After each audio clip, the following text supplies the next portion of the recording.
The first light has not arrived yet. It is close, maybe 20 minutes away, and the darkness inside the cabin is nearly total. There is a woman lying on a straw tick mattress in the corner of a single room. Her breathing is slow. One arm is curled under a wool blanket that she stitched herself from fabric her mother sent in a trunk 2 years ago, and the other arm is draped across the body of her youngest child, 18 months old, tucked against her ribs. 2 more children are sleeping on a second mattress 3 feet away, close enough that she could reach out in the dark and touch them if she needed to. The cabin is 14 feet by 16 feet. The walls are rough-cut cottonwood logs, chinked with mud and grass, and where the chinking has cracked, which it has in several places, a faint thread of cold air slides through and moves across the floor like something alive. There is no sound except breathing. The fire in the hearth has burned down to a thin bed of coals buried under ash, and the iron pot that hangs from the crane is cold. The single window, a real glass pane that costs more than the door it sits beside, is fogged with condensation on the inside and rimmed with frost on the outside. November in eastern Kansas Territory. The year is 1855. If you could see her clearly, you would notice that she is small. 5 feet 2 inches, perhaps 110 pounds. Her hair is brown and long, braided loosely for sleep, and there are already a few threads of grey in it, though she is only 29 years old. Her hands are folded against the baby's back, and even in sleep they are remarkable. The knuckles are swollen. The skin is cracked across every finger, some of the cracks deep enough to have bled and scabbed over. The nails are short and rough. These are not the hands of a woman who has been idle. She looks peaceful. She looks, in this thin remaining darkness, almost like the figure you might imagine when someone says the words pioneer, woman, strong, quiet, simple. That word, simple, is the one that will need correcting, because nothing about the life this woman is about to wake into is simple. Not the labor, not the chemistry, not the grief, not the arithmetic of survival she runs in her head every single evening as the candle burns down. The story of what her days actually required, what they cost her body, what they demanded of her hands and her back and her mind, is considerably more complicated, more uncomfortable, and more human than any romantic portrait of the era has ever been willing to show. Strip away the carefully constructed mythology of the 1850s frontier, the calico curtains and the golden wheat fields, and the warm, glowing kitchens that populate 1,000 Pinterest boards and Instagram reels, and what you find underneath is a woman in a complicated body, in a demanding world, doing what needed to be done with whatever she had available. And what she had available was almost nothing. There is a fascination right now, a very modern fascination, with what people like to call the simple life of the past. You have seen it. The slow living videos, the cottagecore aesthetic, the sourdough starters, and the linen aprons, and the fantasy of a world without screens, without noise, without the particular exhaustion of 21st century life. And the 1850s American frontier has become one of the most romanticized settings in that entire genre. The homestead, the cabin, the open sky. What you are looking at in nearly every one of those images is a beautiful and carefully edited lie. Not a malicious one, not even a conscious one necessarily, but a lie nonetheless. Because the actual daily physical reality of being a woman on the American frontier in 1855, the real texture of it, the weight and the smell and the pain of it, has been scrubbed from the picture as thoroughly as those women scrubbed their floors with sand and lye. This is that picture, put back together, honestly, Not to diminish these women, not to judge them, to see them clearly, perhaps for the first time, and to understand what the word endurance actually meant when it was lived out in a body, day after day, in a world that offered almost no relief. Before we go further, if this kind of honest history is something you value, if you prefer the real version to the polished one, take a second to subscribe. It helps us keep making these. And if you would like to, leave a comment telling me which era you find most fascinating. I read every one of them. Let us begin where every frontier morning began, with the body itself. With a woman named Margaret, asterisk her name, for the purposes of this evening, is Margaret Hollis. She is 29 years old. She arrived in Kansas Territory 3 years ago with her husband Thomas, who is 33, a farmer and a carpenter, by training a man who can split a rail, hang a door, and plow a furrow in roughly equal measure.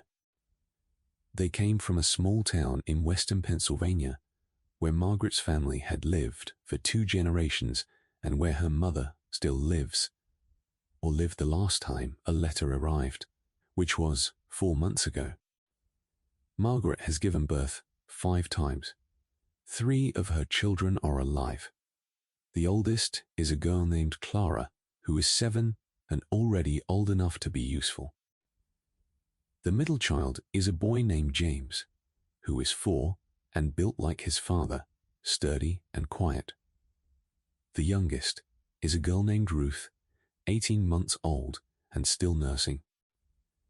The other 2, a boy born between Clara and James who lived for 9 days, and a girl born the year they arrived in Kansas who was stillborn in the cabin they are sleeping in right now, are buried on the south side of the property, near the line of cottonwood trees that Thomas planted as a windbreak. Their names are in Margaret's Bible.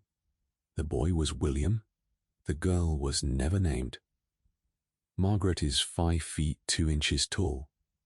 She weighs perhaps 110 pounds, though she has never been weighed on a scale, and never will be. She was heavier before the journey west. 3 years of frontier labor have stripped her frame to its functional minimum.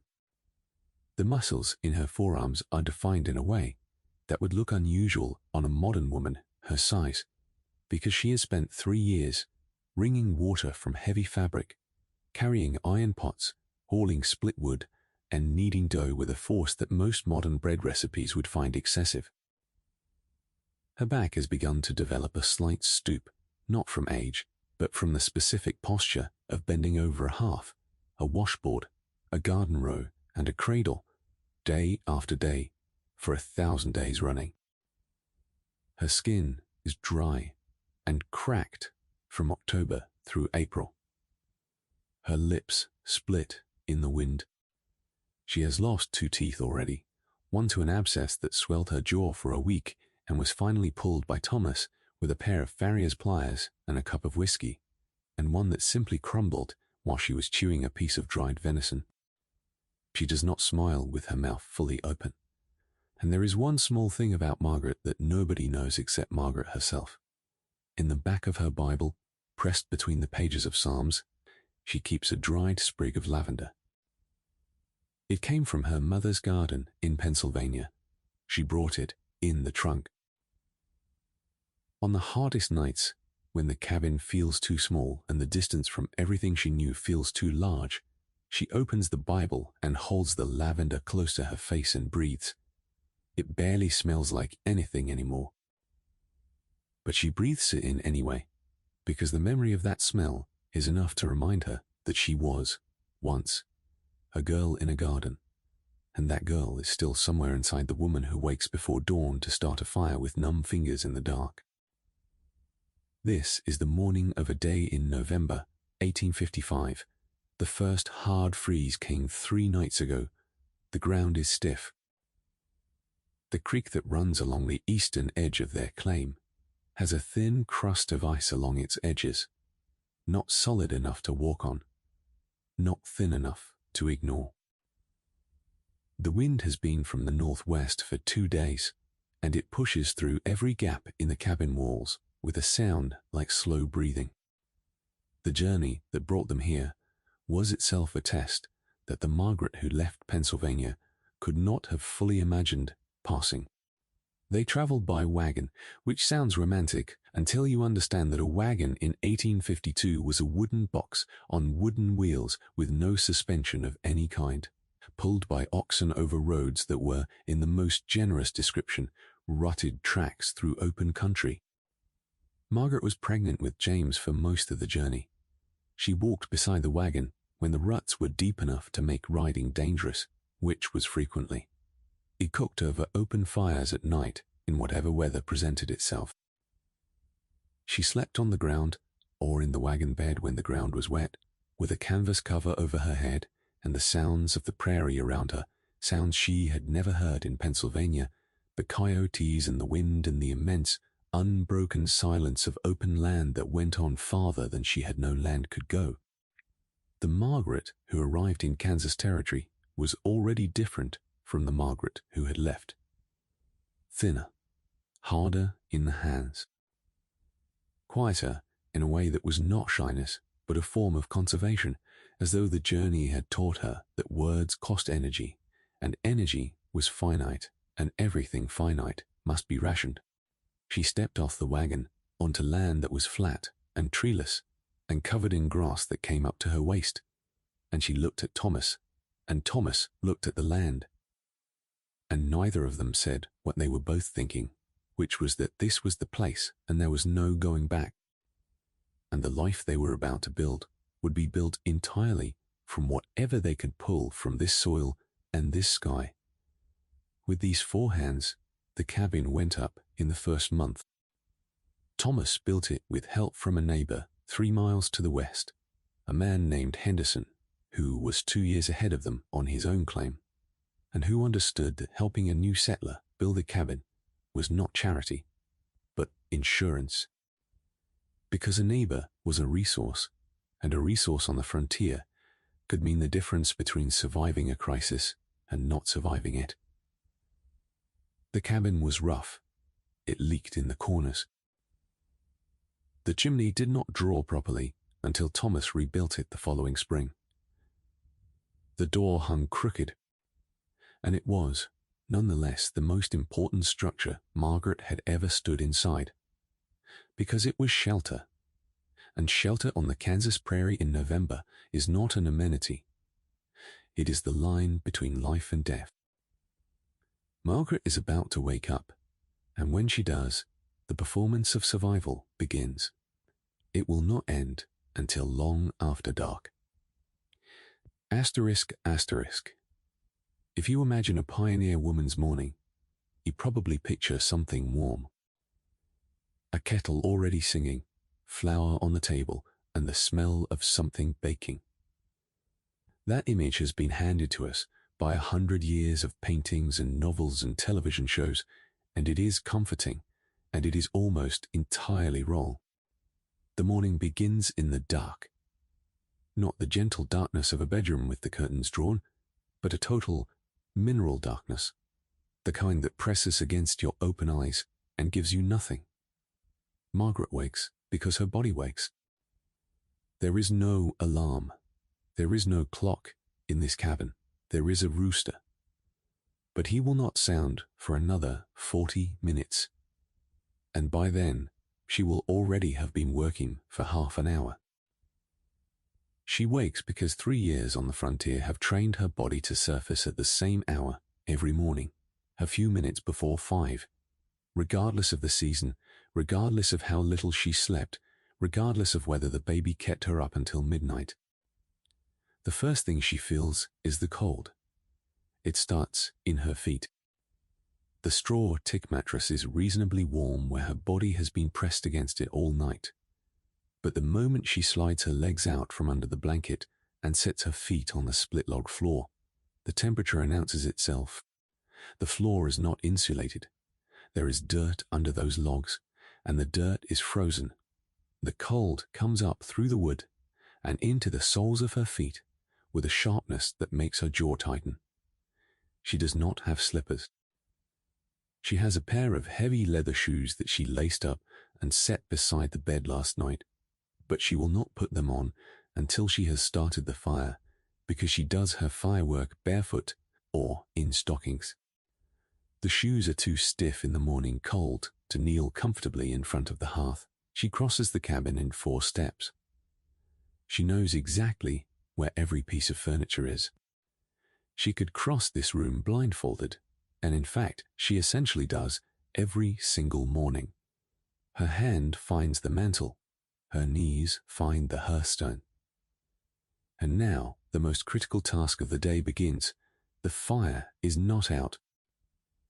If the fire were fully out, this morning would be considerably worse, because starting a fire from nothing, with flint and steel and charcloth and tinder, is a process that can take 20 minutes with cold fingers, longer if the tinder is damp.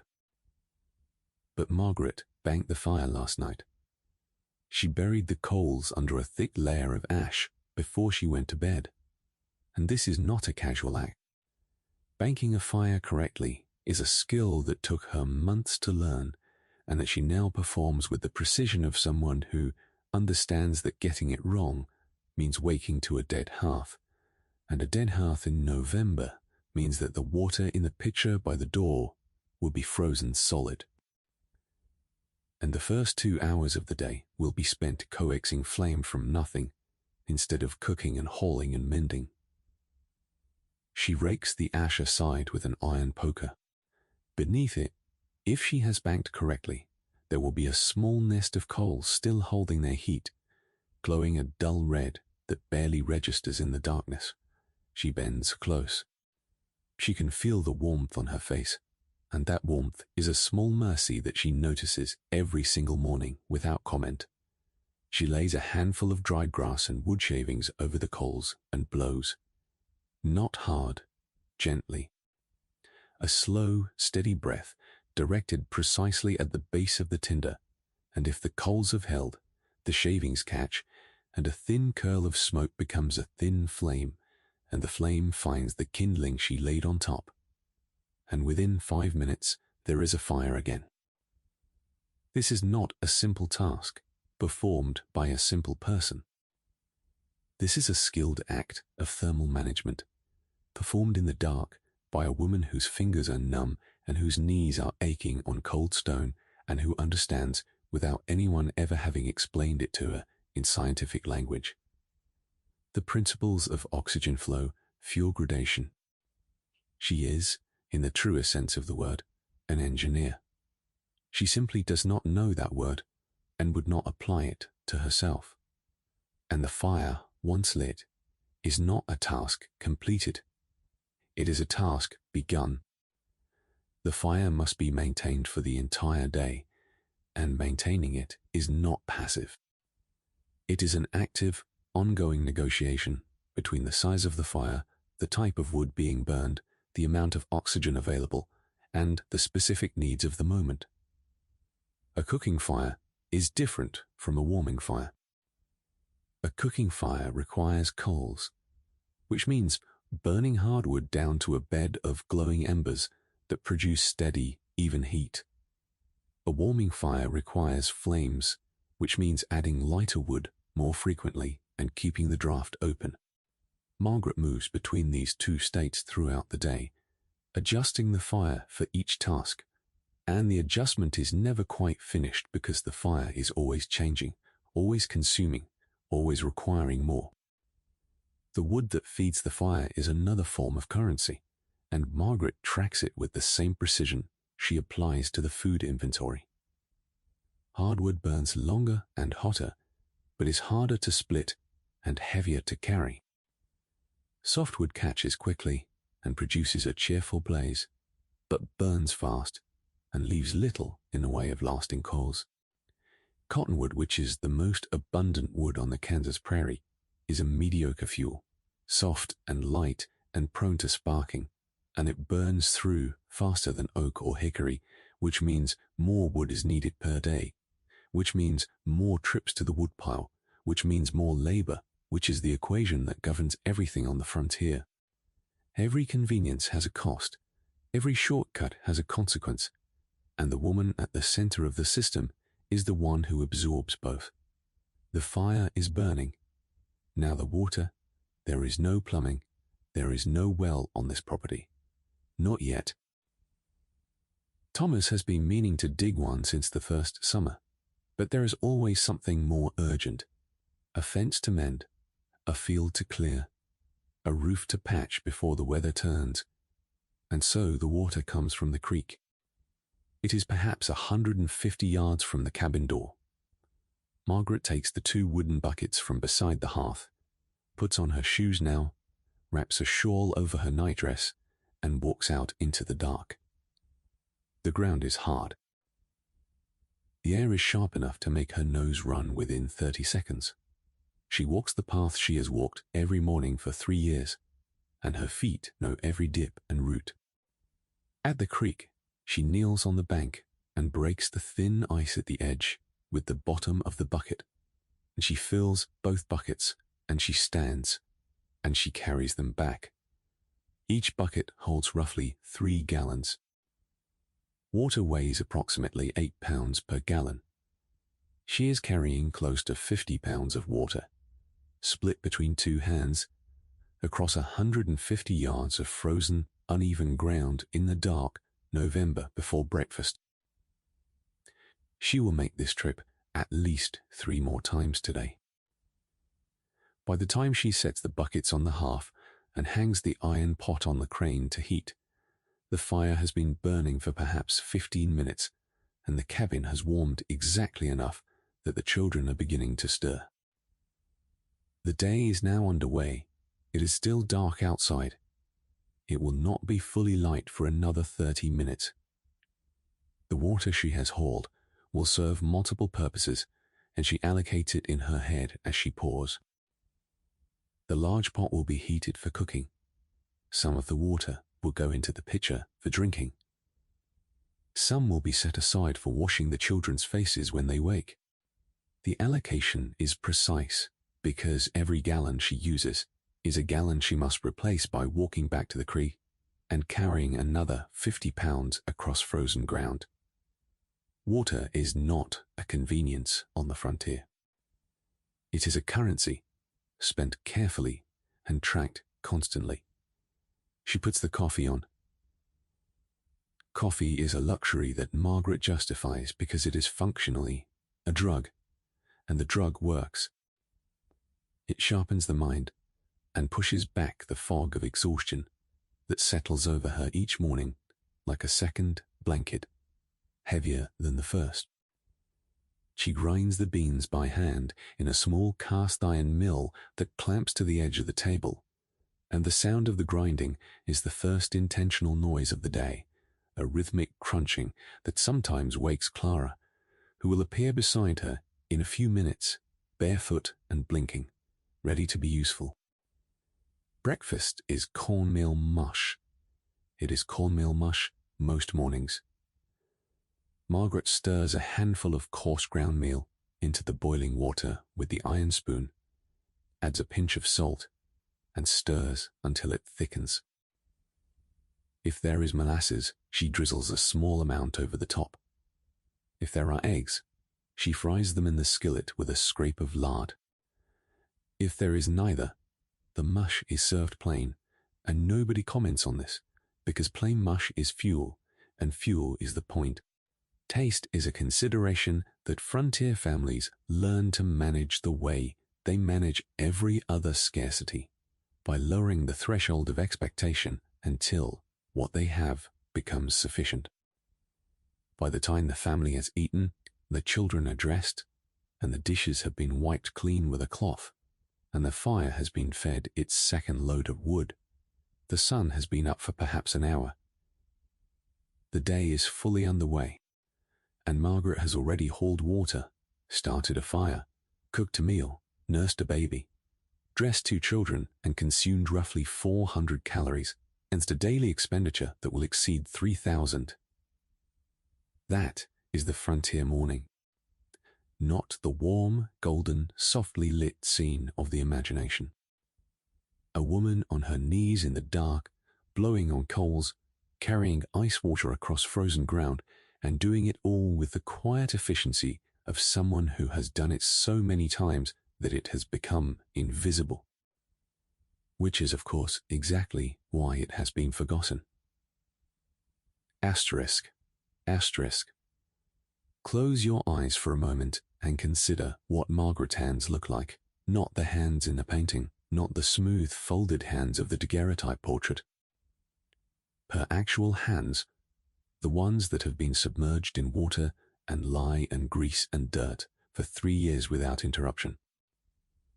If you imagine the domestic work of the 1850s as something gentle, something that involved baking pies and arranging wildflowers, you are imagining the holiday. You are not imagining the Tuesday. And on Tuesday, and on most other days, the defining substance of domestic labor was lye. Lye is sodium hydroxide. It is one of the most caustic substances found in any household of any era. It will burn skin on contact if it is concentrated enough. It will eat through fabric. It will dissolve hair. And in 1855, it was the foundation of nearly everything a frontier woman did to keep her household functional. Here is how Margaret makes soap. She has been saving hardwood ashes for months, storing them in a barrel beside the cabin.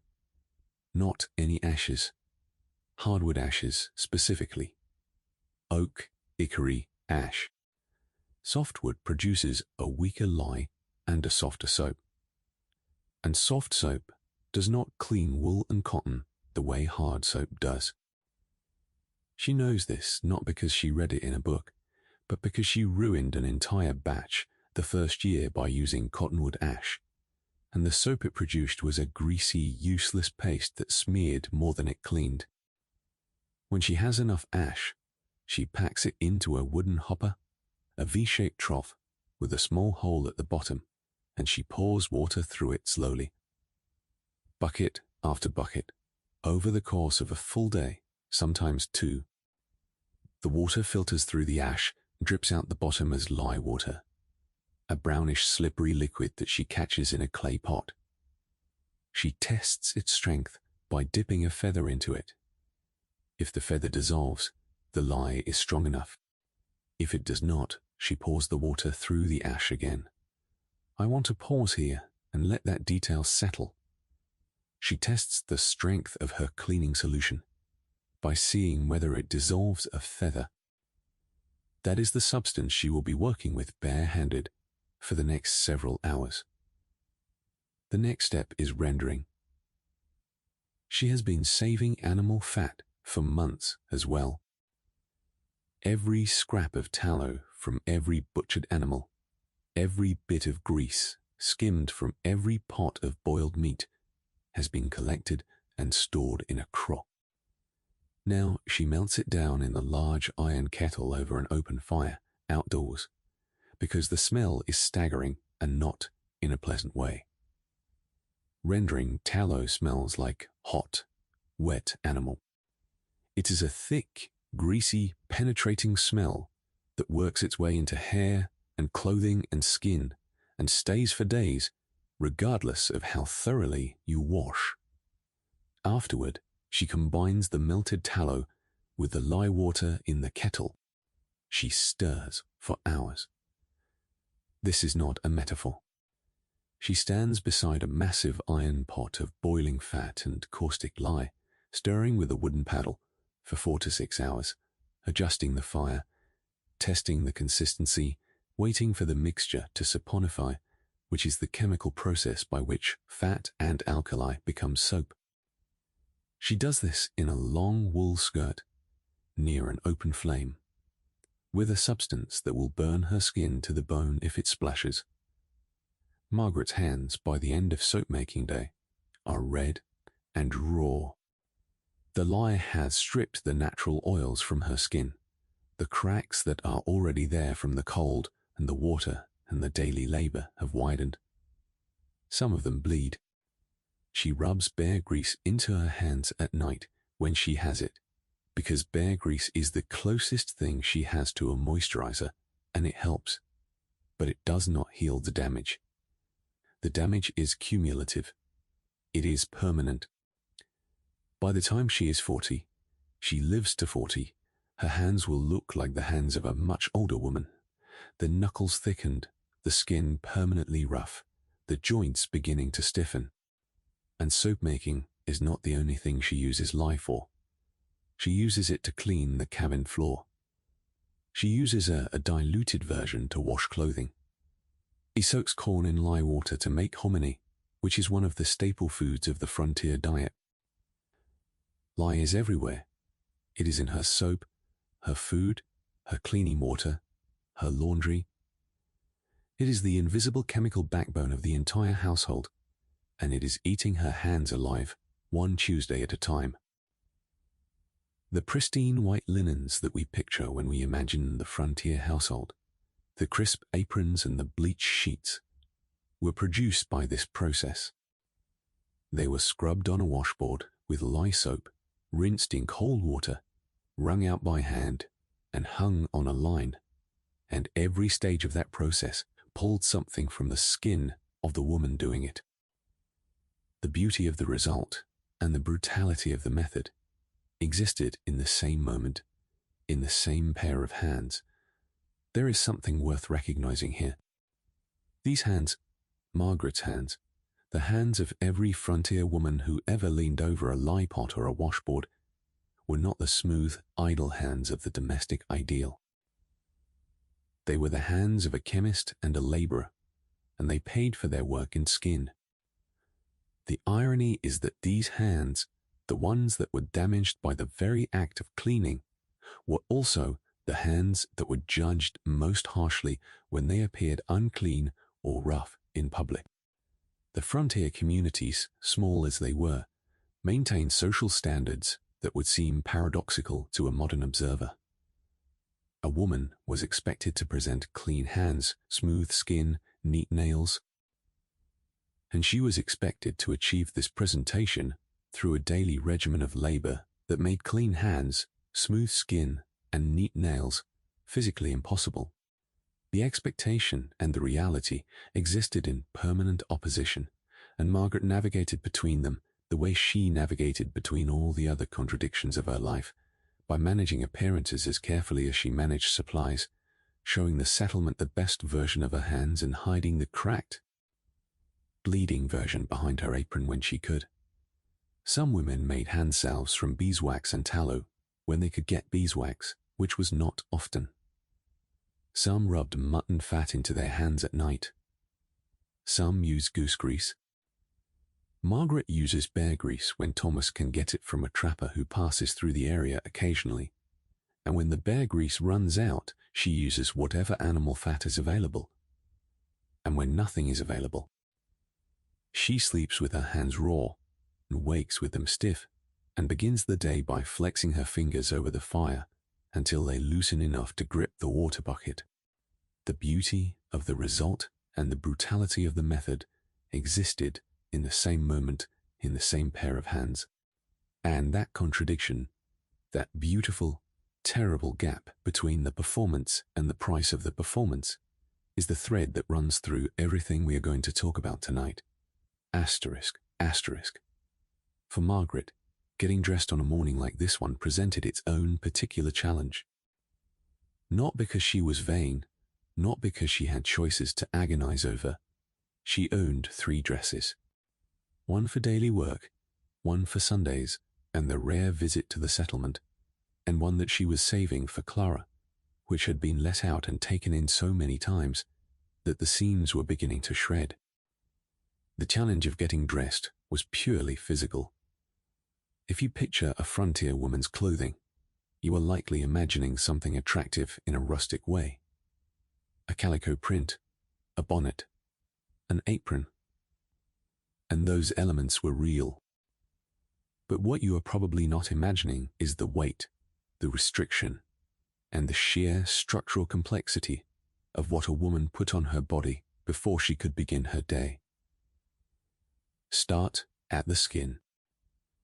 Margaret sleeps in a chemise, a long, loose linen undergarment that falls to her knees.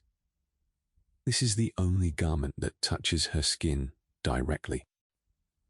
Over the chemise, she puts on a pair of drawers, which are long, split-crotch, linen undergarments that tie at the waist with a drawstring. They are not sewn closed at the center. This is not an oversight. This is standard design. Closed crotch undergarments for women will not become widely available for decades. The open design is considered more practical for the realities of female anatomy, and for using the outhouse in heavy skirts without removing layers.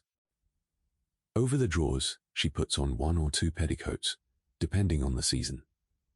In November, she wears 2. Each petticoat is a heavy, full-length skirt, made of wool or cotton flannel, gathered at the waist. Each one adds roughly 2 to 3 pounds to what she is carrying on her body. Over the petticoats goes the dress itself, which is a full-sleeved, high-necked, full-skirted garment made of wool for winter and cotton for summer. The wool is coarse against the linen of the chemise, and it does not stretch. The waist is fitted, the sleeves are long. The sleeves are long. The skirt is wide enough to require several yards of fabric, but narrow enough at the waist that bending freely requires practice and constant awareness. Over the dress for work goes an apron. The apron is not decorative. It is a functional shield made of heavy cotton or canvas that protects the dress from grease, lye, ash, blood, and mud. The dress is too valuable to replace if it is ruined. On her feet, heavy knit stockings held up by garters tied above the knee, followed by the leather shoes, which are flat-soled, stiff, and shaped identically for both feet. There is no left shoe or right shoe. Both shoes are straight-lasted, meaning they will eventually mold to the foot that wears them. But in the early weeks of a new pair, they are uncomfortable in a way that modern feet have never experienced. When Margaret is fully dressed for a November morning, she is wearing approximately 15 to 20 pounds of fabric on her body. She will wear all of it, from the chemise to the apron, for the entire day. She will cook in it, haul water in it, kneel beside the fire in it, chase a 4-year-old in it, and nurse a baby in it. The skirts will drag in the mud and collect burrs and catch on the corners of furniture. The wool will absorb sweat and smoke and the smell of whatever she is cooking. By evening, the clothing will be damp from exertion and stiff from proximity to the fire, and it will smell like wood smoke and tallow and hard work. She will not wash these garments today. She may not wash them this week. Laundering on the frontier was not a daily activity. It was not even a weekly activity for most families. It was a massive, labor-intensive undertaking that consumed an entire day, sometimes 2, and it happened when the weather cooperated and when the water supply could absorb the diversion and when there was enough soap to justify the effort. Margaret tries to do a full wash every 2 to 3 weeks. Sometimes it stretches to 4. This means she is wearing clothing that has been on her body through heavy physical labor, through cooking fires and animal pens, and creekside water hauling, for days at a time without being washed. And this is not negligence. This is the reality of a world in which washing a single dress requires hauling 10 or more gallons of water, boiling it, scrubbing the fabric by hand on a washboard with homemade lye soap, rinsing it in clean water, wringing it out, and hanging it to dry. Process that in November might take 2 full days, because the air is too cold and too damp for the fabric to dry quickly. Clothing on the frontier was not decoration. It was infrastructure. It was insulation and protection and social code and labor, all stitched together and worn on the body, and it demanded nearly as much maintenance as the cabin itself. The aesthetic that the modern world has borrowed from this era The pretty calico and the clean apron and the neatly tied bonnet is the surface. Beneath the surface, there is a woman carrying 20 pounds of unwashed wool through a 16-hour workday. And she does not complain about it, because there is nothing else to wear, and there is no one to complain to, and there is work to be done. And when laundry day does arrive, it is not the pleasant scene of a woman hanging white sheets in the sunshine. Laundry day is, by most accounts from women who lived through the era, the single most physically punishing day on the frontier calendar. It begins the evening before, when Margaret fills every available vessel with water and sets them near the fire to warm overnight. In the morning, she heats additional water in the large iron pot. She shaves slices from her block of lye soap into the hot mortar and stirs until they dissolve. She sorts the clothing by weight and by level of soil. The heaviest, dirtiest garments go first, while the water is hottest and the soap is strongest. The washboard is a corrugated piece of metal or wood set in a wooden frame, and it sits in a washtub at a height that requires Margaret to bend at the waist and scrub in a forward and back motion that engages the shoulders, the forearms, the wrists, and the lower back simultaneously. A single garment requires several minutes of sustained scrubbing. A family's worth of laundry requires hours. The motion is repetitive and forceful. The lye soap stings the cracked skin on her hands. The cold rinse water numbs. After scrubbing, each garment must be wrung by hand to remove excess water. Wringing a heavy wool skirt or a pair of canvas trousers requires a twisting force that turns the forearms white and makes the joints of the fingers ache. Margaret twists and squeezes until the dripping slows, and then she carries the damp garment outside and drapes it over the fence rail or the line that Thomas strung between two posts, and she goes back inside and does it again and again, until every garment in the household has been scrubbed and rinsed and wrung and hung. In summer, the clothing dries in a day. In November, it may take 2 days, and during those 2 days, Margaret is wearing her only remaining clean dress, and if anything happens to it, if a splash of grease from the skillet or a smear of ash from the hearth stains it, she will be wearing a stained dress until the next wash day, which may be 3 weeks away. By the time laundry day is finished, Margaret's back is a column of pain from the base of her skull to the tops of her hips. Her hands are raw and red.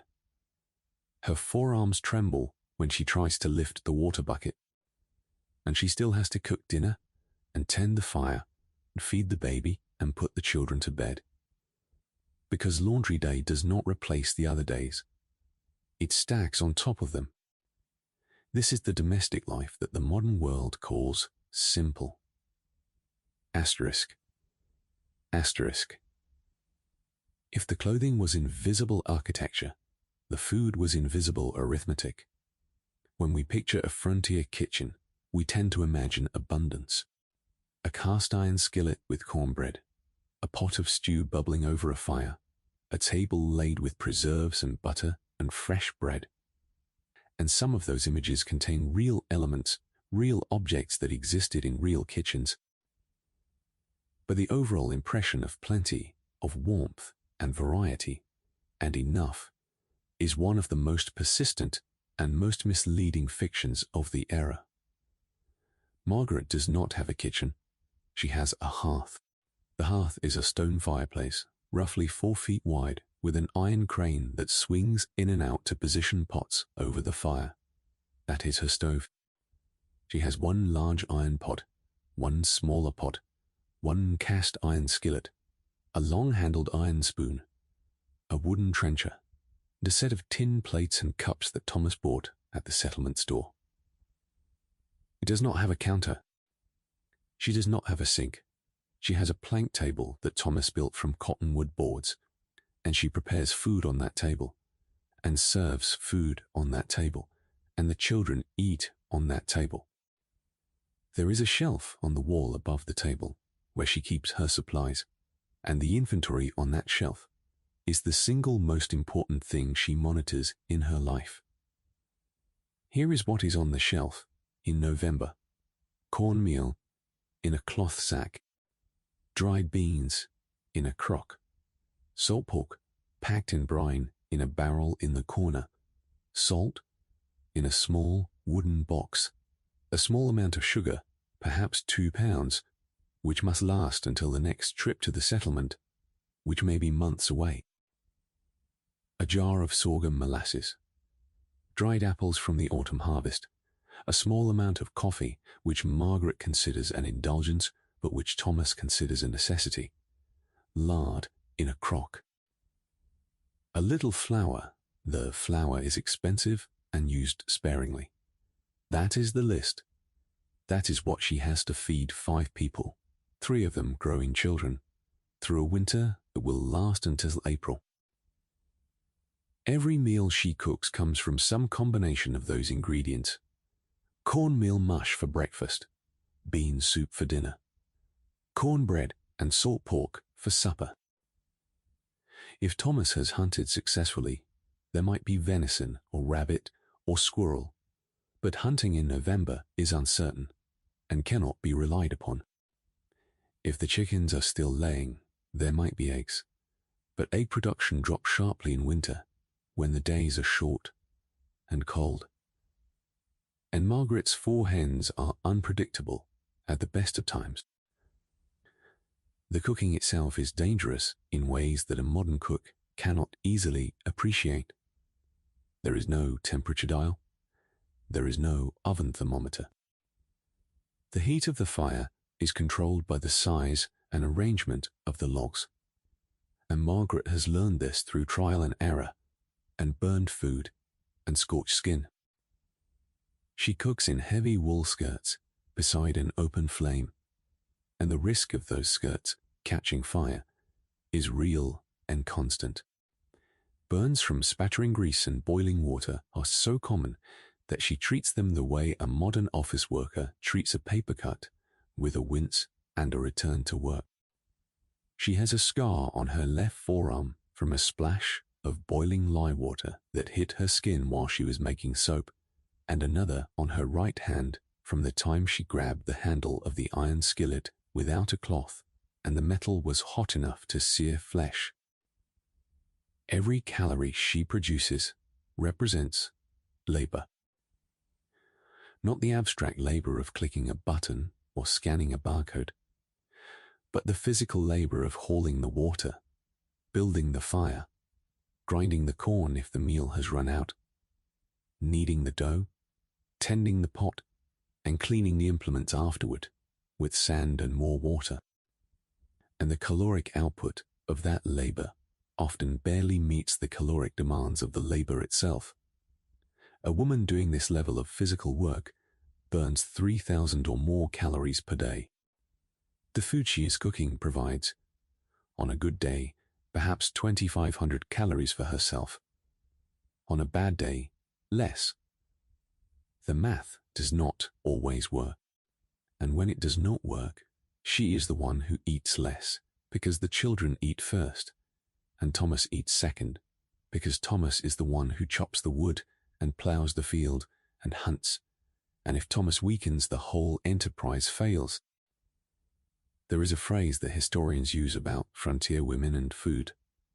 They call it the last to eat, the least to eat. It is not a poetic expression.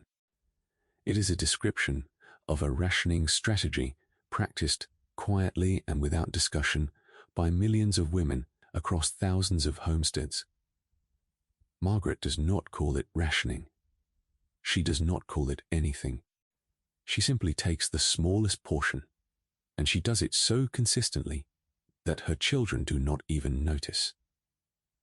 The preservation of food is its own category of labor and anxiety.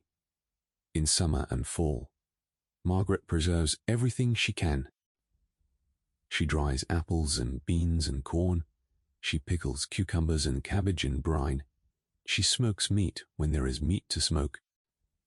She stores root vegetables in a shallow cellar that Thomas dug beneath the cabin floor, a cold, damp hole covered with a plank door that she lifts every morning to check whether anything has spoiled. Spoilage is not a minor inconvenience. Spoilage is a crisis. If the potatoes rot, if the beans mold, if the salt pork goes bad because the brine was not strong enough, there is no replacement. There is no store within a day's ride. And even if there were, there may not be money to buy what is needed. The margin between enough and not enough is measured in pounds and in weeks, and Margaret carries that calculation in her head, the way a pilot carries altitude and fuel. Every meal she sets on that plank table is a small victory over a very long list of things that could have gone wrong.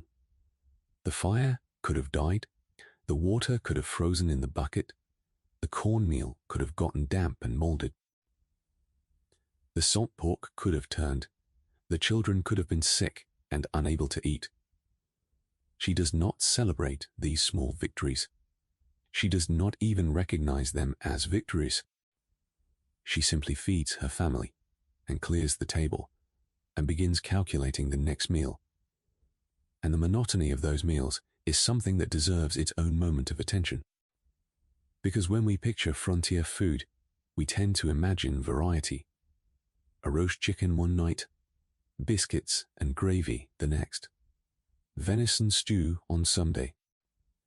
And those meals existed on occasion, when the ingredients were available and the labor could be spared. But the daily reality was repetition on a scale that would test the patience of any modern eater. Cornmeal mush for breakfast. Beans and cornbread for dinner. More cornmeal, maybe with a strip of salt pork fried in the skillet, for supper. Day after day. Week after week. The same handful of ingredients, combined in the same limited number of ways, because there was nothing else, and because the point of food was not pleasure. The point of food was continuation. Margaret has not tasted fresh fruit since August. She will not taste it again until June. The dried apples are a reasonable substitute for some purposes, boiled into a sauce that can be spread on cornbread or eaten with a spoon. But they bear the same relationship to a fresh apple that a photograph bears to the thing it depicts. The shape is there. The substance is altered. She has not eaten fresh greens since the garden froze in October. Scurvy was not common on the frontier in the way it was on sailing ships, because the diet included enough variety in the warmer months to build up stores of vitamin C in the body. But by late winter, the symptoms of marginal deficiency, sore gums, slow healing cuts, fatigue, were familiar to most frontier families. And they were managed. Like everything else, by enduring them until the season changed. The relationship between a frontier woman and food was not the relationship that the modern world has with food. There was no browsing, no choosing, no deciding what sounded good. The question was never, what do I want? The question was, what do I have, and will it last? And what will I do if it does not? Margaret did not cook for pleasure. She cooked for survival. She did it with skill and creativity that the limited palette of her ingredients made necessary, because the alternative to making cornmeal interesting was eating cornmeal that was not interesting, and after 3 years, that distinction mattered more than anyone who has not lived it could understand. Asterisk, asterisk.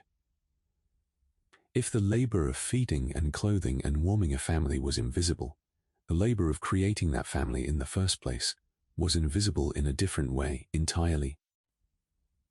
It was invisible because the culture had agreed, almost unanimously, that it would not be spoken of.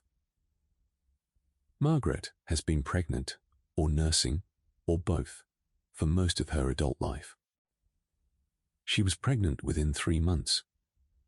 Her first child, Clara, was born in Pennsylvania, in her mother's house, with her mother and a local midwife attending. It was long and difficult, nearly 20 hours, and Clara was born healthy and loud. Margaret's mother pressed a cold cloth to her forehead and told her that the first one was always the hardest. The second pregnancy ended in the birth of a boy, William, who lived for 9 days. He was small. He nursed poorly. He developed a fever on the 5th day that no amount of cool water or prayer could bring down. And on the 9th morning, Margaret woke to find him still and silent beside her. He was buried in the churchyard in Pennsylvania. Margaret was 22. She was pregnant again within 4 months.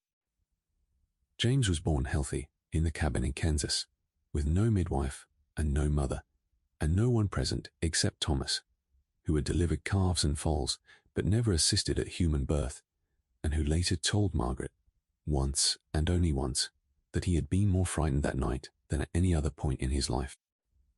Margaret does not remember much of what Thomas did. She remembers the ceiling of the cabin and the sound of her own breathing, and the immense pressure, and the moment the pressure released, and the sound, finally, of crying. The fourth pregnancy, the stillbirth, happened in the 2nd year in Kansas. Margaret labored for 12 hours. The baby, a girl, was born without breath and without color. Thomas wrapped her in a cloth and carried her outside. Margaret did not see the grave for 3 days because she could not walk. When she finally stood and made her way to the cottonwood trees, she stood there for a long time. She did not cry. She had run out of crying somewhere around hour 10 of the labor. Ruth, the youngest, was born 8 months ago in the spring, and the birth was fast and relatively uncomplicated, which Margaret regards as a piece of luck so improbable that she hesitates to acknowledge it out loud for fear of jinxing whatever remains. This is not an unusual reproductive history for a frontier woman in 1855. It is, in fact, a remarkably average one. The average number of children born to American women in the 1850s. Infant mortality, death before the first birthday, ran between 15 and 25%, depending on the region.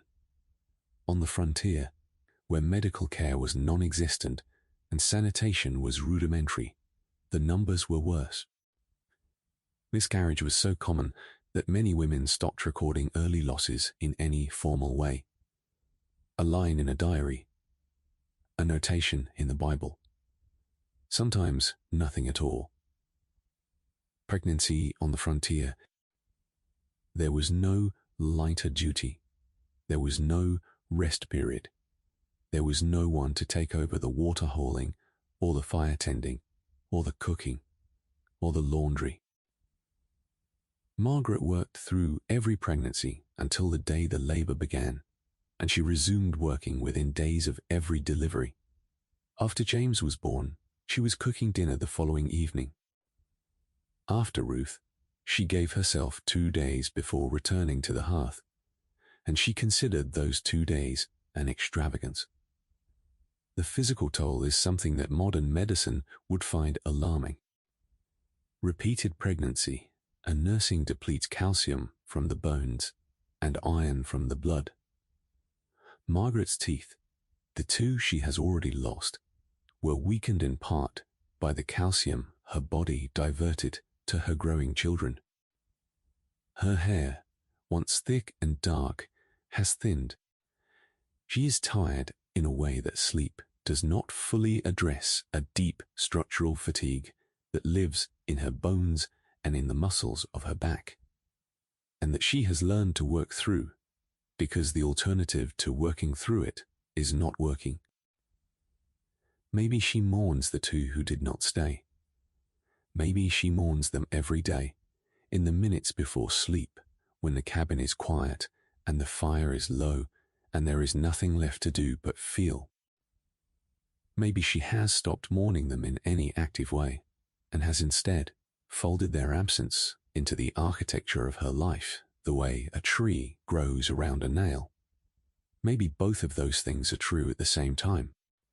What is certain is that the romanticized image of the frontier mother, the serene woman in the rocking chair with a baby on her knee and a look of peaceful contentment on her face, is not false exactly.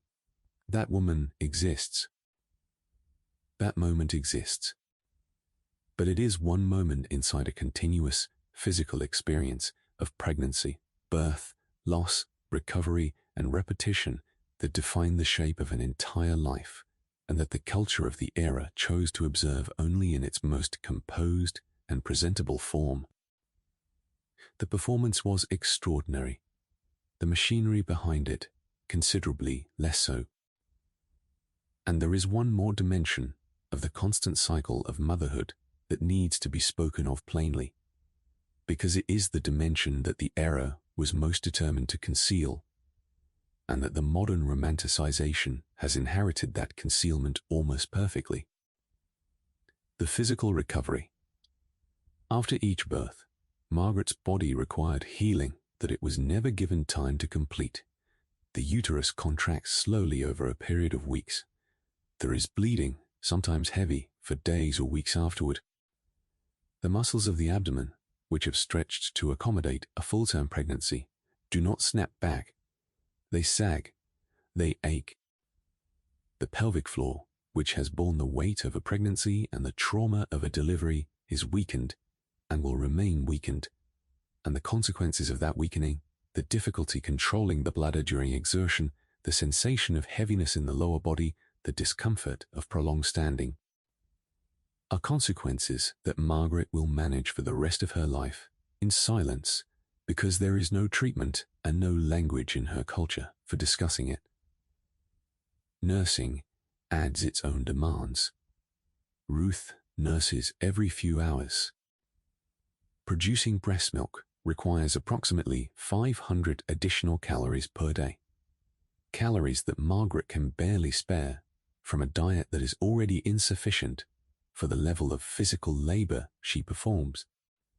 The result is a body that is perpetually in deficit, burning more than it takes in, depleting its own reserves of fat and calcium and iron to feed the child at the breast, and replenishing those reserves only partially, only slowly, before the next pregnancy begins and the cycle restarts. Margaret's body at 29 is a record of this cycle. It is written in the thinning of her hair, in the softening of her teeth, in the ache of her joints, in the particular exhaustion that lives behind her eyes even when she has slept. Her body is not failing. Her body is doing exactly what it has been asked to do, which is to produce and sustain life under conditions of extreme demand and minimal support. And it is doing so remarkably well, all things considered. But the cost is being paid in real time, in real tissue, and the bill is accumulating faster than her body can balance the account. Asterisk, asterisk, commercial deodorant did not exist until 1888, when a product called Mum was introduced in Philadelphia. Toothpaste in a tube did not arrive until 1892. Shampoo, as a commercially available liquid product, was a 20th century invention. In 1855, on the Kansas frontier, Margaret Hollis had access to none of these things, and neither did anyone else. The question of bathing, the question of what clean actually meant and how it was achieved, is one that the modern imagination tends to handle with a kind of embarrassed speed. We picture the Saturday night bath, the washtub in front of the fire, hot water, and a bar of soap. And that image is real in the sense that it happened occasionally in some households. But the full picture is considerably more complicated, more labor-intensive, and more infrequent than the cozy Saturday evening scene suggests. Begin with the water. A bath for a single adult requires approximately 15 to 20 gallons of water. That water must be hauled from the creek, 150 yards away, in 3-gallon buckets, that is 5 to 7 trips. Each trip is 300 yards round trip across uneven ground. Each bucket weighs approximately 25 pounds when full, and the water must be heated. The iron pot over the fire holds perhaps 3 gallons, so the water must be heated in batches, poured into the wooden washtub, and topped off with cold water to reach a bearable temperature. The entire process of preparing a single bath takes between 1 and 2 hours of continuous labor. Now multiply that by a family of 5. The practical reality is that full immersion baths did not happen weekly. They happened when circumstances allowed, which on many frontier homesteads meant every 2 to 4 weeks, sometimes less frequently in winter, when the labor of hauling water was increased by the cold, and when the risk of a child or an adult catching a chill from wet skin in a drafty cabin. When a bath did happen, the order was fixed and non-negotiable. Thomas bathed first in the cleanest, hottest water, then the children, oldest to youngest, in the same water, which was growing cooler and cloudier with each child. Then Margaret, last, in water that was by now tepid and grey with the soap and dirt of 4 previous bodies. She did not regard this as unfair. She regarded it as obvious. She was the one who heated the water. She was the one who would clean the tub afterward. She was the one who would mop the floor and hang the towels. She bathed last because she was the last one finished working. On the days between baths, which were most days, the hygiene routine was what it was. A cloth dipped in water, wrung out, and wiped across the face and hands, under the arms. In summer, a quick wash at the creek if the children were occupied and the timing allowed. In winter, the cloth and basin method, standing beside the fire, washing quickly because the air is cold and wet skin in a drafty cabin is uncomfortable and potentially dangerous. Margaret's body, on any given day, smells like a combination of wood smoke, tallow, sweat, and whatever she has been cooking. Her hair, which she washes perhaps once a month with a combination of lye soap and rainwater, carries the smell of smoke permanently. Her clothing, as we have discussed, absorbs every scent it encounters and holds it until the next wash day. The overall olfactory experience of standing close to Margaret Hollis on a Wednesday in November would be, to a modern nose, overwhelming. And this is the detail that people find most difficult to absorb, that changes the picture most fundamentally. Everyone around her smelled the same. Thomas smelled the same. The children smelled the same. The neighbors, when she saw them, smelled the same. The settlement store, when she visited it, smelled like every person who had entered it that day, which is to say it smelled like wood smoke and animals, and sweat and unwashed wool. The definition of clean was different, not non-existent, different. Margaret kept herself and her children as clean as her circumstances allowed, and she spent considerable labor doing so. She scrubbed faces.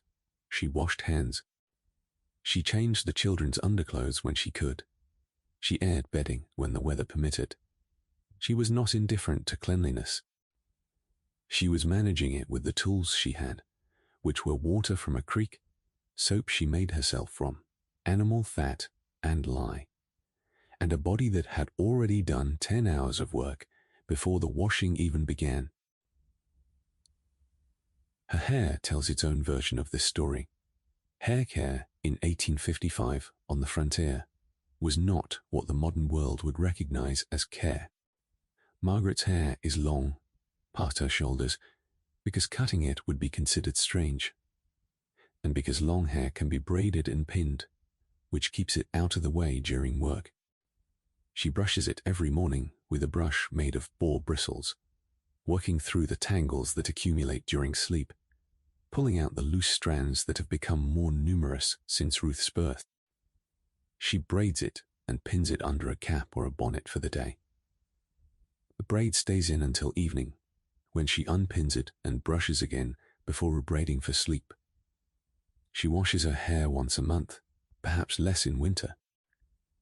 The process requires heating enough water to fill a basin, mixing in a small amount of lye soap, leaning over the basin and working the soap through the length of her hair with her fingers, rinsing with clean water, waiting for it to dry, which in November can take the better part of a day.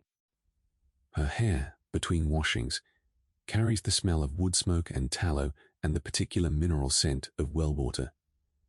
It is oily by the end of the first week. By the end of the second, it is heavy with accumulated oil and dust. By the end of the month, it is in a condition that a modern shampoo commercial would use as its before image, and Margaret braids it and pins it and covers it and moves on, because this is what hair is on the frontier. It is not a feature, it is a maintenance task that ranks below approximately 40 other maintenance tasks, and it receives attention when attention can be spared. There is something clarifying about knowing this, not because the smell or the unwashed hair or the grey bath water are pleasant to contemplate, but because knowing, it changes the way you see the portrait. The composed, clean-looking woman of the imagination was composed and clean-looking because she worked ferociously hard to create that appearance with almost nothing, in conditions that fought her every step of the way. The appearance of cleanliness was not effortless. It was one more form of labor, performed on top of everything else because the alternative, the appearance of being unable to manage, was socially and personally unacceptable. And critically, everybody around her was doing the same. There is another aspect of bodily management that the culture of the era agreed to treat as though it did not exist, and that the modern reimagining of the frontier has inherited that silence almost perfectly. Menstruation. Margaret began menstruating at roughly 13 years of age. She has been pregnant or nursing for enough of her adult life that her periods have been irregular and intermittent, but they have not stopped. And when they come, they must be managed with nothing.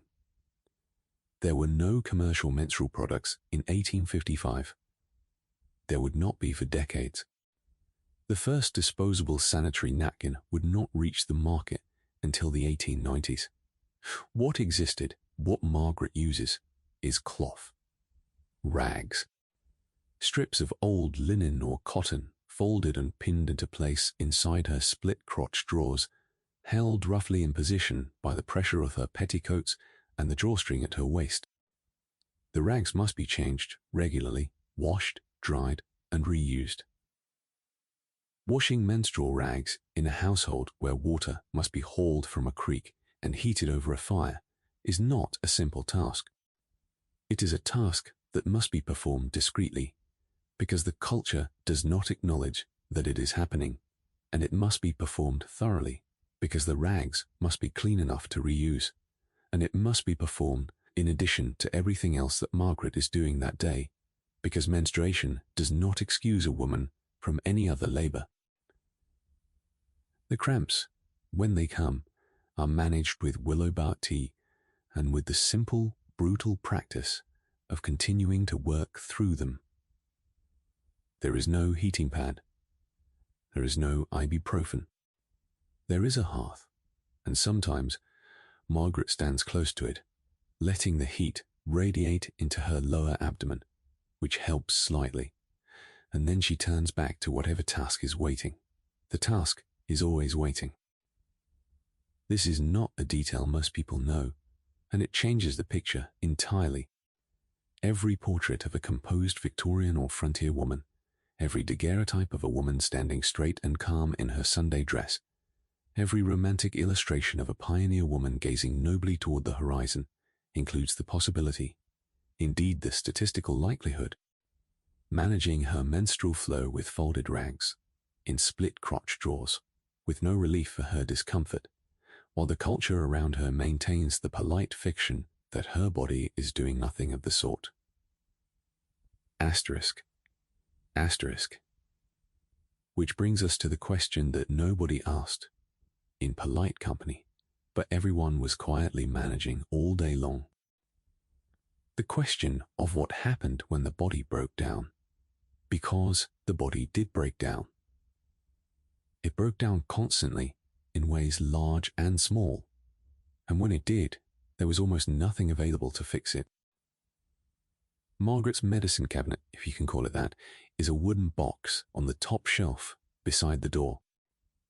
In it she keeps a small bottle of laudanum, which is opium dissolved in alcohol, available without prescription and used for everything from toothache to infant colic to menstrual cramps.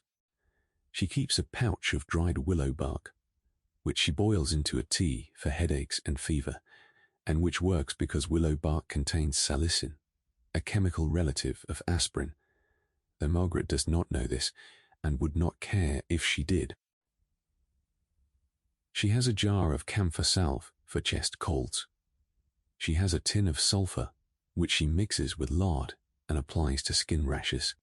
She has a crock of honey, which she uses on cuts and burns because her mother told her to, and because it works, though neither she nor her mother knows that honey has genuine antimicrobial properties. That is her pharmacy.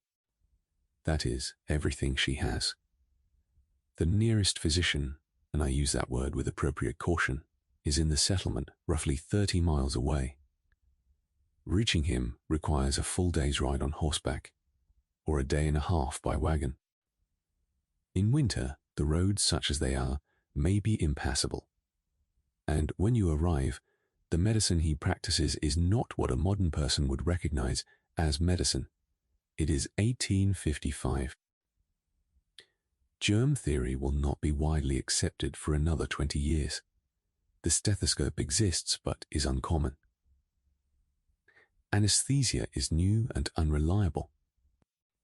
The most common medical interventions are bloodletting, purging, and the administration of calomel, which is mercurous chloride, a substance that causes salivation, tooth loss, and sometimes mercury poisoning, and which is prescribed for nearly every ailment, including infections, fevers. Going to the doctor is in many cases worse than not going to the doctor. So when James develops a cough in October, that deepens into a rattling wet sound by November. Margaret does not send for the physician. She does what every frontier mother does. She boils willow bark tea, sweetens it with honey, and holds the cup to his lips. She rubs camphor salve on his chest. She keeps him close to the fire and adds an extra blanket to his bed. She watches. She waits. She listens to his breathing in the dark, counting the seconds between each cough, noting whether the interval is lengthening or shortening, whether the sound is loosening or tightening, whether the fever is rising or falling. And she does this with the diagnostic attention of a woman who knows that the line between a bad cold and a fatal pneumonia is thin and invisible, and may be crossed at any point without warning. Childhood diseases move through frontier settlements the way fire moves through dry grass. Measles, whooping cough, scarlet fever, diphtheria, typhoid. They arrive with a visitor or a letter carrier or a family passing through on their way west, and they spread through every cabin within reach. Margaret has seen it happen.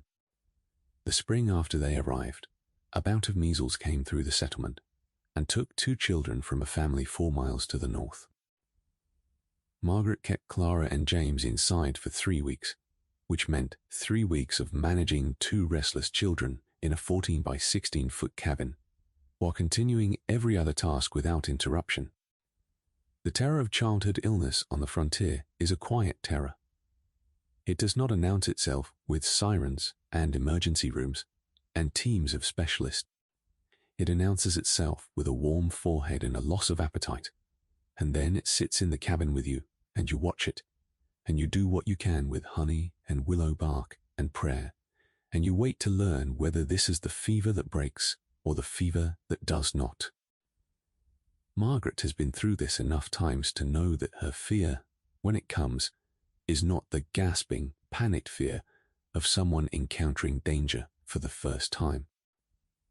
It is the slow, heavy fear of someone who has sat beside a small body in the dark and listened to labored breathing and understood with absolute clarity that there is nothing more she can do. She has felt this fear with William, who died. She has felt it with James, who recovered. The fear feels exactly the same both times. The outcome is the only difference, and the outcome is beyond her control. What makes the frontier medical situation particularly cruel is not the absence of good medicine. It is the presence of bad medicine. The remedies that were available, the treatments that were recommended by the physician manuals of the era and the traveling doctors who passed through the settlements, were in many cases actively harmful. Calomel, the mercury compound, was prescribed for fevers, for infections, for stomach complaints, for nearly anything that a physician could not otherwise diagnose, and its effects were devastating. It caused profuse salivation, sometimes to the point where patients could not close their mouths. It loosened teeth. It caused gum disease. In large or repeated doses, it produced mercury poisoning, the symptoms of which, tremors, confusion, kidney failure, were often attributed to the progression of the original illness rather than to the treatment itself. Margaret knows about calomel because the Henderson family, their neighbors to the west, lost a child to what they believed was fever, but what may in retrospect have been the treatment for the fever. The child was dosed with calomel by a physician who rode out from the settlement, and the child's condition worsened rapidly after the dosing, and the physician dosed again, and the child died 2 days later, with his gums bleeding and his body shaking, and his mother holding him in a rocking chair beside the fire. Margaret was there for the funeral. She stood beside the small grave, and she looked at Thomas, and she made a decision, quietly, without announcing it, that if one of her children fell ill, she would use her own remedies, and she would not send for the physician. This was not ignorance. It was the informed judgment of a woman who had weighed the available evidence and concluded that the risks of treatment outweighed the risks of the disease. It is a calculation that no mother should have to make. And every frontier mother made it. The courage required to sit beside a sick child with nothing but cool water and prayer, and to do it calmly, and to do it competently, and to get up the next morning and start the fire and haul the water regardless of how the night went, is a courage that does not appear in any chronicle of frontier heroism. It is not the courage of the gunfight, or the cattle drive, or the wagon train. It is a private courage, practiced in the dark, in silence, by women whose names appear in no history except the family Bible. And it is as real and as hard as any courage that has ever been asked of any human being. And the sickness did not only come for the children. Margaret herself falls ill. Every frontier woman falls ill. The combination of physical exhaustion, nutritional deficiency, constant exposure to cold and damp, and the immune suppression that accompanies repeated pregnancy creates a body that is perpetually vulnerable. Margaret has had coughs that lasted for weeks. She has had fevers that made the cabin walls swim and the firelight look like water. She has had stomach ailments from meat that turned slightly before she could cook it, and she has endured them the way she endures everything, by working through them. Because the fire does not bank itself, and the children do not feed themselves, and the water does not walk from the creek to the cabin on its own. There is a particular cruelty in the fact that the person responsible for everyone else's care is the person least likely to receive care herself. When Thomas is sick, Margaret tends him. When Margaret is sick, Margaret tends herself. Between tasks, in the margins of a day that has no margins, she boils her own willow bark tea. She wraps her own aching throat in a cloth soaked in camphor. She does not rest, because rest is a word that applies to people whose responsibilities can be delegated, and Margaret's responsibilities cannot. The only illness that stops Margaret from working is the kind that prevents her from standing. And that has happened twice in 3 years, both times during pregnancy, when the combination of nausea and exhaustion pinned her to the mattress for a day. And Thomas and Clara managed the household as best they could, which was not well. And Margaret returned to work the following morning with a ferocity that was partly guilt and partly the understanding that every hour she spent lying down was an hour of accumulated work that would now need to be completed. The frontier did not have sick days. The frontier did not have rest. The frontier had endurance. When endurance ran out, it had consequences, and the consequences were the kind that did not reverse. Asterisk teeth, meanwhile, their own ongoing negotiation. And it was a negotiation that almost everybody was losing. If you have ever had a toothache, a real one, the kind that throbs in time with your heartbeat and radiates up through your jaw and into your temple and makes it impossible to eat or sleep or think about anything else, you know what an acute, disabling form of pain it is. Now, imagine that pain without a dentist, without Novocaine, without ibuprofen or aspirin, with no option except to endure it until it becomes unbearable. And when it becomes unbearable, the only treatment available is extraction, performed by whoever is willing to do it, with whatever tool is at hand, and with nothing for the pain except whiskey. Margaret has been through this twice.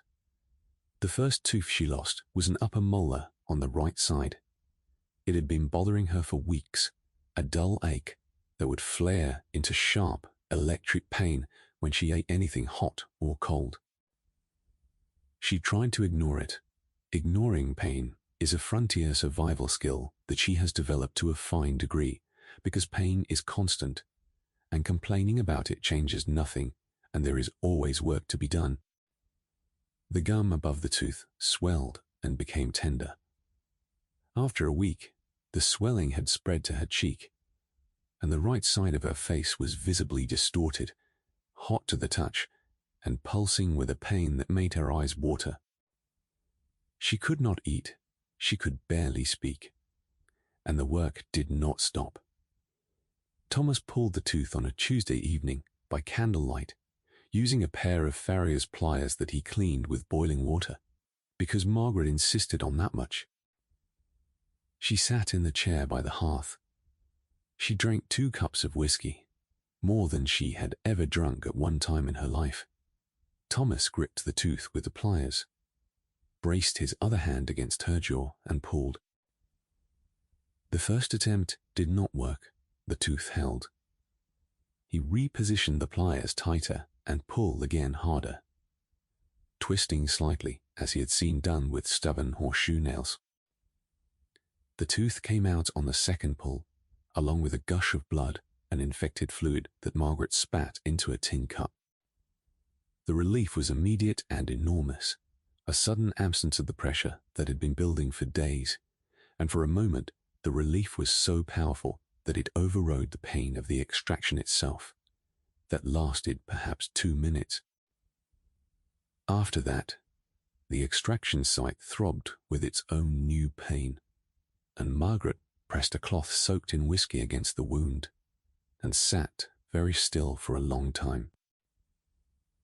The second tooth, a lower molar on the left side, did not require extraction. It simply crumbled. She was chewing a piece of dried venison, which is tough and requires sustained jaw pressure, and she felt the tooth give way. A sickening, gritty sensation as the structure of the tooth collapsed, and fragments. She spat it out.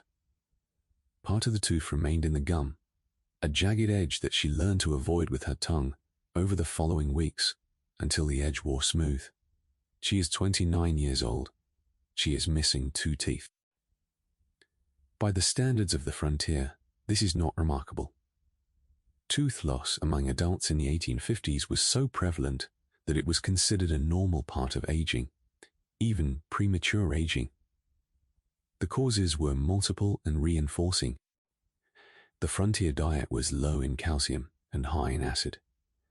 Corn was a dietary staple, and corn, when processed with lye into hominy, as it frequently was, could soften tooth enamel over time. Sugar, when available, contributed to decay. Willow bark tea, which Margaret drank regularly for headaches and pain, is mildly acidic, and the repeated depletion of calcium from the bones and teeth during pregnancy, which we have already discussed. Dental care on the frontier meant, in the most literal sense, damage control. There was no prevention. There was no treatment. There was only endurance until endurance failed, and then extraction performed under conditions that a modern dental board would find medieval. And the women who bore the additional calcium burden of repeated pregnancy often fared worst of all. Margaret does not smile with her mouth fully open, not because she is unhappy, because she has learned, without anyone telling her, that a smile that shows the gaps is not the smile that the world wants to see. So she presses her lips together when she smiles, and the smile looks gentle and composed, and beneath that composure there are 2 empty spaces where teeth used to be, and each one has a story that would make you wince. And the teeth that remain are not in good condition either. They are yellowed from the tannins in the willow bark tea she drinks, and from the absence of anything resembling dental hygiene in the modern sense. Margaret cleans her teeth when she thinks of it, which is not every day, by rubbing them with a damp cloth dipped in baking soda if she has it, or salt if she does not. There is no toothbrush in this cabin. The first mass-produced toothbrush with nylon bristles will not appear until 1938. What exists in 1855 is a cloth and whatever abrasive is at hand, and the result is a cleaning that removes surface debris but does nothing to address the decay that is happening below the gum line, in the spaces between the teeth, in the tiny crevices where bacteria thrive and multiply. Relentlessly dissolves the enamel from the inside out. Margaret can feel a 3rd tooth beginning to loosen on her lower left side. It is not painful yet. It shifts slightly when she presses her tongue against it, a faint wobble that she notices when she is lying awake at night, and the day's distractions have fallen away and the body's small alarms become audible again. She does not tell Thomas about it. She does not tell anyone. She pushes her tongue against it once, notes the wobble, and files the information away in the growing catalogue of physical complaints that she manages privately, silently, the way she manages everything else. The historians who study dental remains from frontier-era burials report consistent patterns, significant decay in adults by their mid-20s, tooth loss beginning in the late 20s, advanced periodontal disease by the mid-30s, abscesses that show evidence of draining through the jawbone, suggesting infections that were never treated and that resolved, when they resolved at all, through the body's own desperate immune response. The skulls tell a story of chronic pain endured over decades with no relief and no treatment by people who simultaneously manage farms and families and the entire apparatus of survival. The mouth is a small thing in the scheme of the body, but the pain it produces is enormous, and the pain was constant, and the endurance it required was one more demand on a reserve of endurance that was already being drawn from every side. Margaret's pressed lip smile is not vanity. It is management. It is the same instinct that drives her to edit the pain out of her letters and the exhaustion out of her voice and the grief out of her face. The surface must hold. The surface is all that anyone sees. Asterisk, asterisk, asterisk. If the physical demands were invisible endurance, the emotional demands were invisible weight. And the heaviest emotional weight on the frontier, heavier even than grief, heavier even than fear, was loneliness. The nearest neighbor to the Hollis claim is a family named Crawford, and they live approximately 4 miles to the southeast. 4 miles does not sound like a great distance. By modern standards, it is a 10-minute drive. By the standards of 1855 Kansas Territory in November, with no improved road and no vehicle except a wagon drawn by a team that is needed for other work, 4 miles is a visit that requires planning, daylight, and the absence of more urgent tasks, which means it happens perhaps once a month, sometimes less. Margaret's world, on most days, consists of the cabin, the yard, the creek, the chicken house, and the root cellar. Her human contacts. Thomas is working outside for most of the daylight hours, and when he comes in at dark, he is tired in the way that men who do heavy physical labor are tired, which is to say he is present, but not conversational. He eats. He sits by the fire. He answers questions with short sentences. He is not unkind. He is depleted. And Margaret understands this, because she is depleted in exactly the same way, and her own desire for conversation is matched by her own inability to generate it after 16 hours of labor. Clara is 7 and sharp and observant, and she is the closest thing Margaret has to a companion during the day. They work together, Clara and Margaret, on the tasks that a 7-year-old can manage. She can watch Ruth while Margaret works at the hearth. She can shell beans in cardwool and sweep the floor with a corn husk broom. She is good company, and Margaret is grateful for her. And she is also 7 years old, and there are things that Margaret cannot share with a 7-year-old. Things about fear and exhaustion and the missing babies and the ache of being so far from her mother that a letter takes 6 weeks and arrives already outdated. Margaret's mother writes when she can. The letters come through the settlement post office, which is a box in the general store where mail is held until someone from the area happens to come in and check. The letters travel by post rider from Pennsylvania to the nearest rail hub, by rail to the nearest western terminus, and by post rider or stage again to the settlement. The process takes between 4 and 8 weeks, depending on weather and route disruptions. By the time a letter arrives, the news in it is old. Her mother's health, her sister's new baby, the condition of the garden, the price of flour back east. All of it is information from a world that has continued without Margaret, and that she can observe only through a tiny, delayed window that opens once every few months. She answers every letter. She writes carefully, on paper that she saves and rations, with ink that she makes from walnut hulls. And she writes about the children, and the weather, and the garden, and the chickens, and she does not write about the stillbirth or the toothache, or the nights when the loneliness is so acute that it feels like a physical sensation in her chest. A tightness, a hollowness, something she cannot name but can feel as plainly as she feels the cold on her feet in the morning. She does not write about these things because the letter will take 6 weeks to arrive, and her mother will worry, and her mother cannot help, and the worry will accomplish nothing except to add Margaret's pain to her mother's pain, and Margaret does not see the purpose in that. So she writes cheerful letters. She writes about how well the corn grew. She writes about Clara learning to read from the Bible. She writes about the sunsets, which are, in fairness, immense on the Kansas prairie, wide and orange and purple and so immense that they make the cabin feel very small, and the world feel very large. The lavender sprig in her Bible is growing fainter every month. She knows this. She opens the book less often now, not because the homesickness has faded, but because she is afraid that if she smells it too many times, it will lose the last trace of the garden it came from, and she will have nothing left of that place.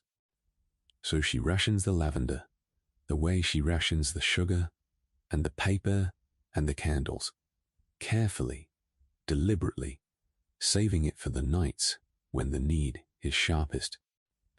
There is a particular kind of loneliness that belongs specifically to women who moved west in the 1850s, and historians have studied it and written about it, and the diaries and letters that survive confirm it over and over. It is not the loneliness of being alone. Margaret is rarely alone. Is the loneliness of being the only adult woman in a world of relentless physical demand, with no one who shares her specific experience, no one who can look at her cracked hands and her tired face and say quietly. The men were lonely too, but they had the work in the fields and the occasional trip to the settlement and the camaraderie of barn raisings and harvest cooperatives. The women had the cabin. The women had the children. The women had the hearth and the washtub and the mending basket, and they had each other only rarely. And when they did, the visit was so precious and so brief that it could make the subsequent isolation harder, not easier. The frontier asked for everything: physical strength, practical skill, emotional resilience, the ability to birth children and bury children and cook dinner on the same day. They asked for one more thing, quieter than the rest, but just as costly. It asked these women to do all of it without the comfort of company. It asked them to carry the weight alone. There were moments that broke through the isolation, and Margaret treasured them with an intensity that she found almost embarrassing. The Crawfords came to visit once in September, and Mrs.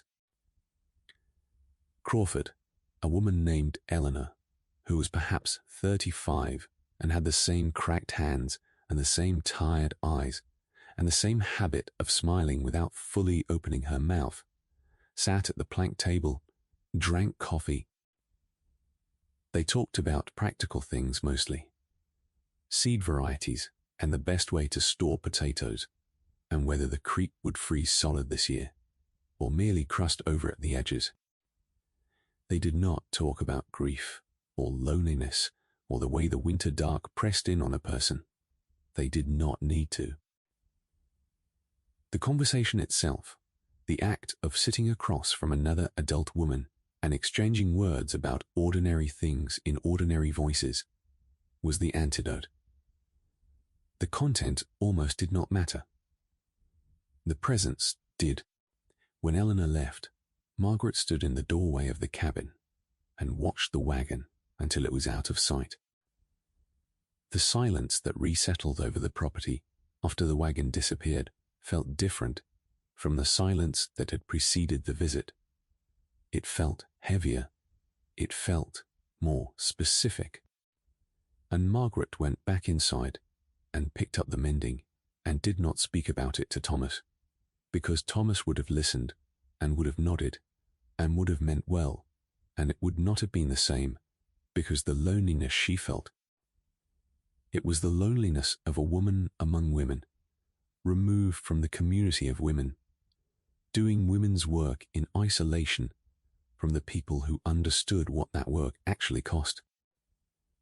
The historians who have studied frontier women's diaries note a recurring pattern in the entries.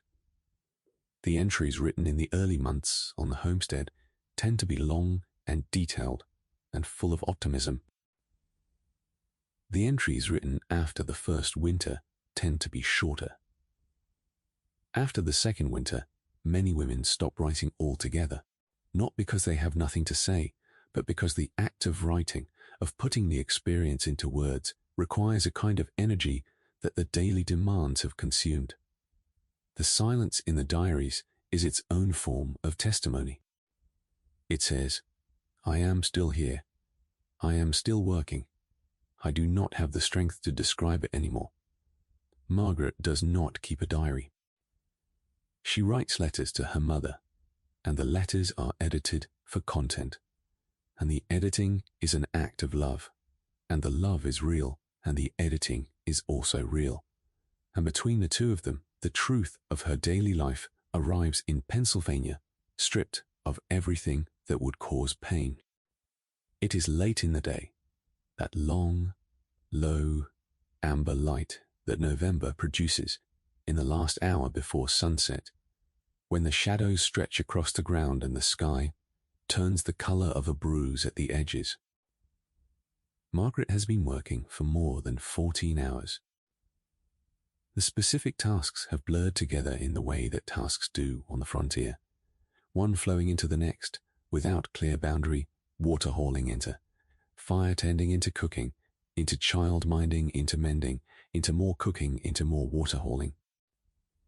A continuous loop of labor that does not have a beginning or an end so much as a current pace and a slightly slower pace that passes for rest. The afternoon brought its own set of demands. Margaret spent an hour in the root cellar, checking the stores, turning the potatoes to prevent soft spots from spreading, inspecting the crocks of dried beans for any sign of moisture or mold. She found one potato that had gone soft on one side, the flesh under the skin turning dark and giving off a faintly sweet, faintly rotten smell that she recognized immediately. She cut away the spoiled portion with her knife, a thin blade that she sharpens on a whetstone every few days, and she set the salvageable remainder aside. For tonight's dinner, the spoiled portion went to the chickens. She fed the chickens, 3 hens and a rooster, who live in a small structure that Thomas built from scrap lumber and chinked with mud.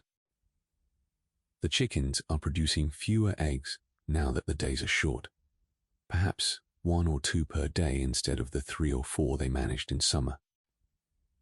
Margaret collects whatever is there, tucks the eggs into her apron pocket, and latches the door of the chicken house carefully against the foxes and the skunks and the hawks that have taken free of her original flock of 7 over the past 2 years.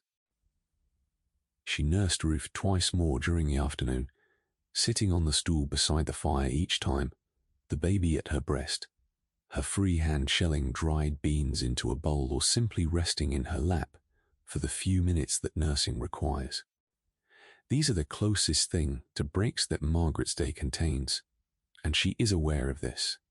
And she is aware that the breaks will end when Ruth is weaned, and she is aware that when they end, there will be nothing to replace them. She is sitting now. This is notable, because sitting during the day is something Margaret does only when the work she is doing requires sitting, which usually means mending or spinning or nursing. Right now, James tore the knee of his trousers on a route 3 days ago, and the tear has widened with wear. And if she does not repair it tonight, the tear will become a hole, and the trousers will be unwearable, and she does not have fabric to make him new trousers until spring, if then.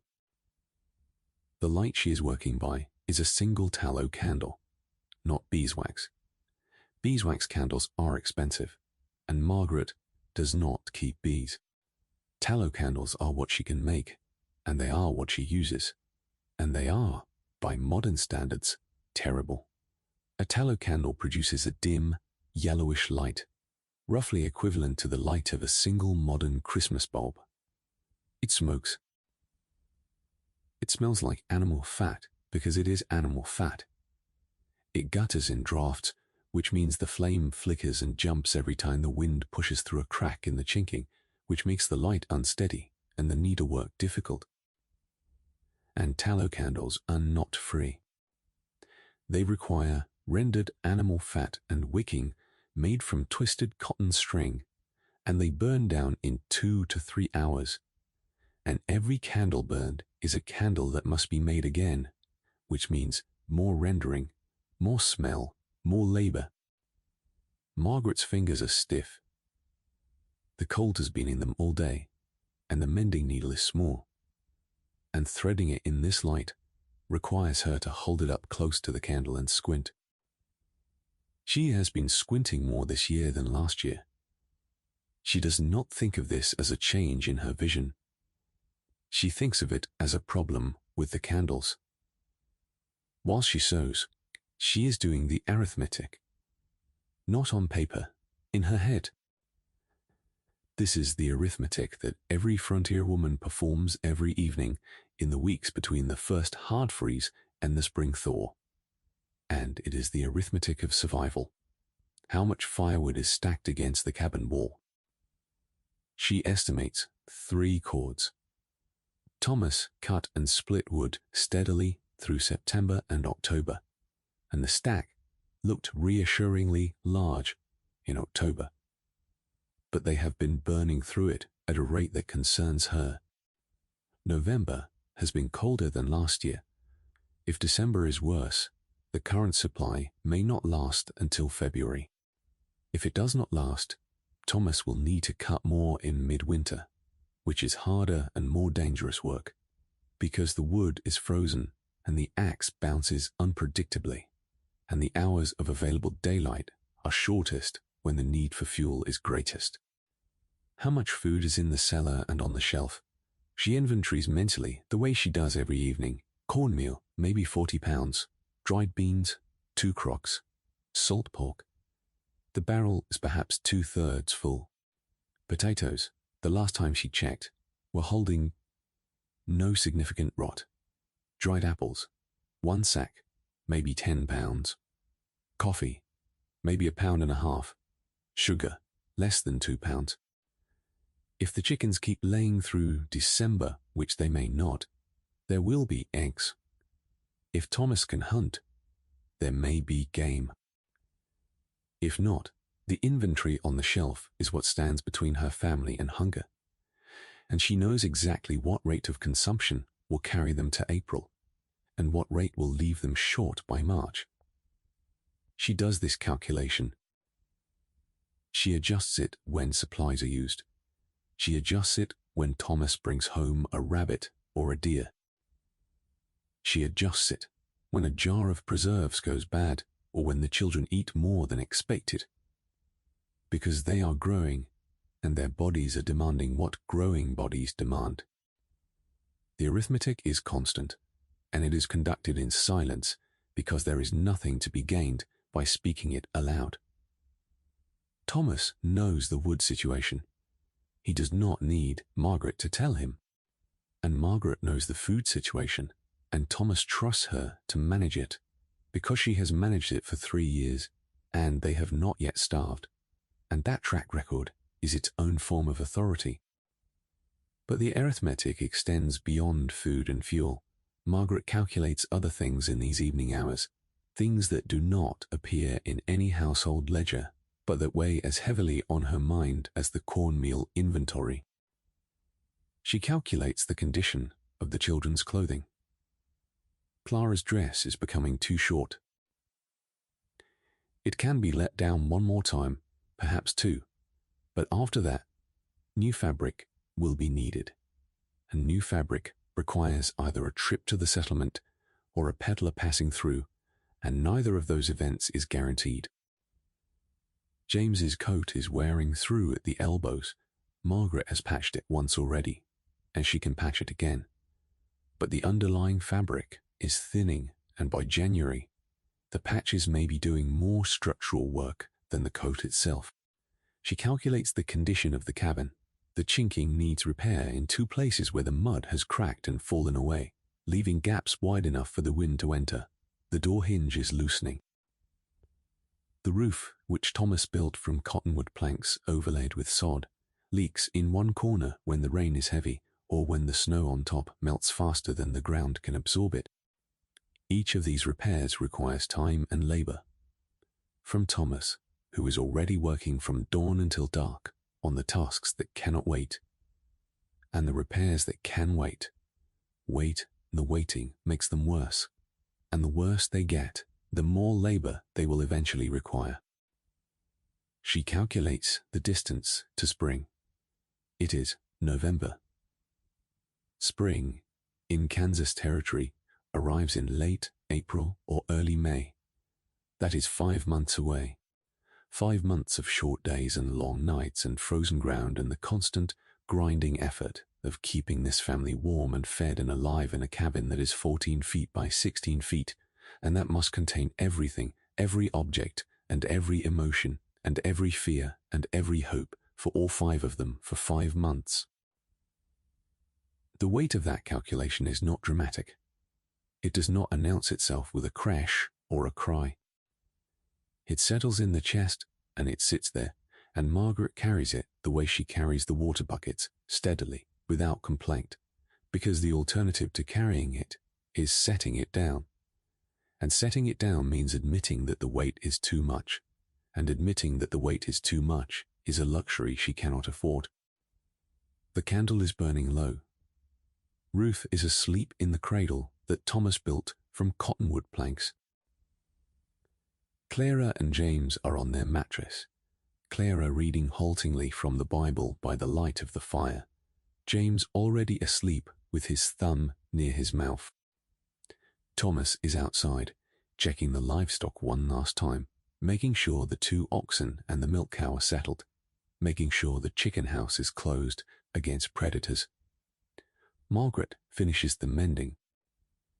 She bites the thread because she has no scissors within reach, and because biting thread is a habit she learned from her mother and has never had reason to abandon.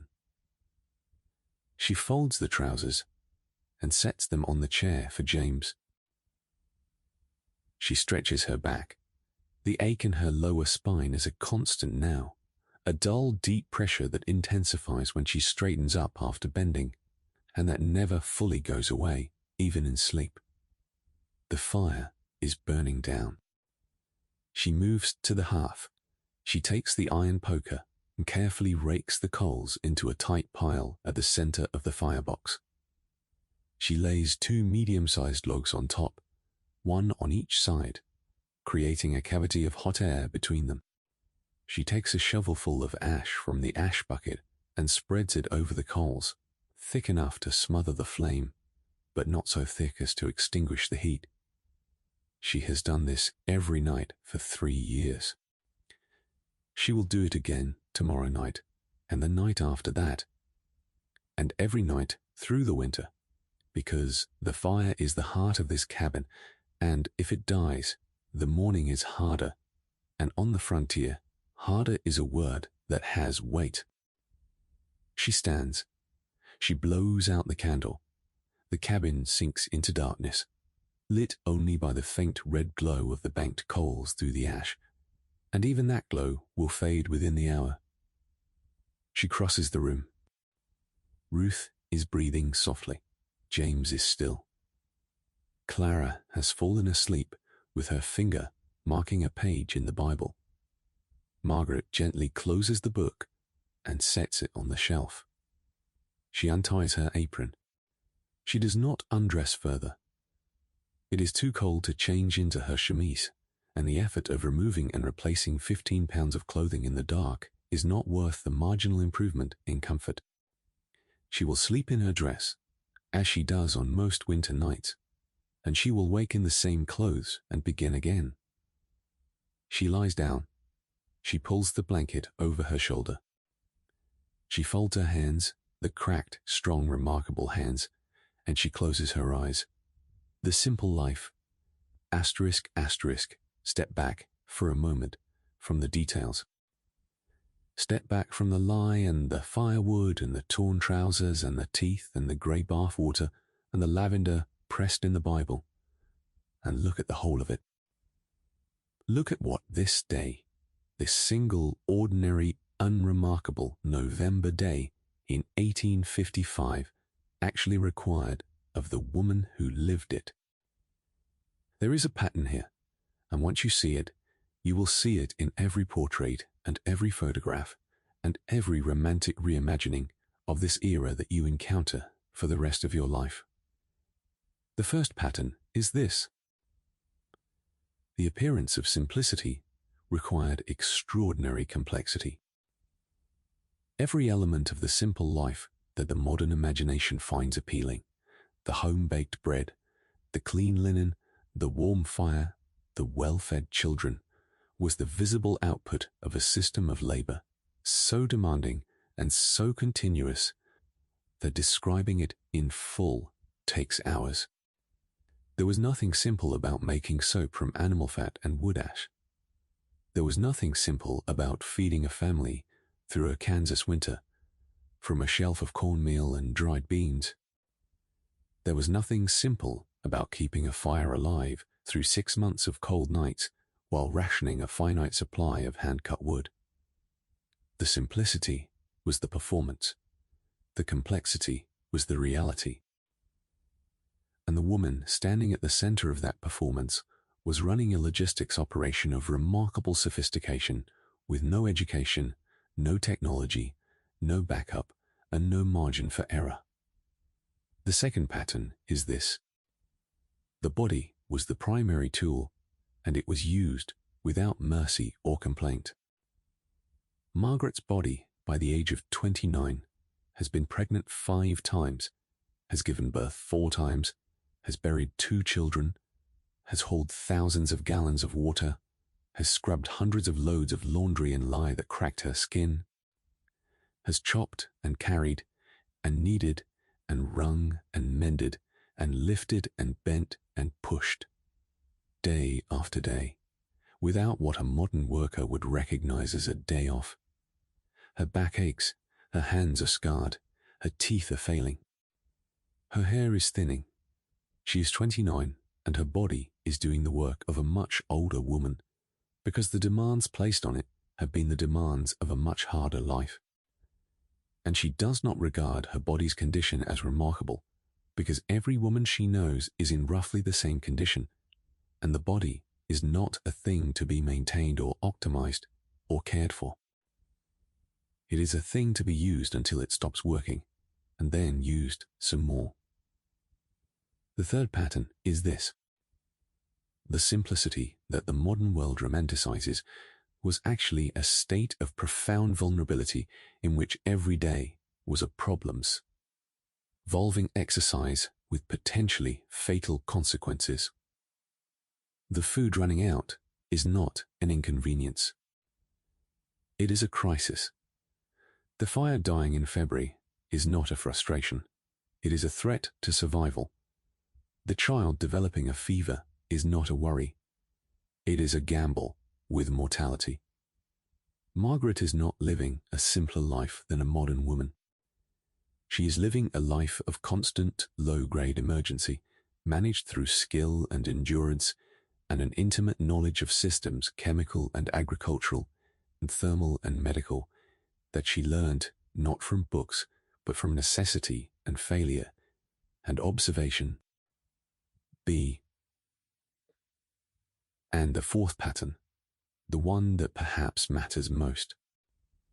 The women who did this, the women who lived this daily reality of invisible labor and physical depletion and quiet fear and relentless competence, have been remembered when they have been remembered at all.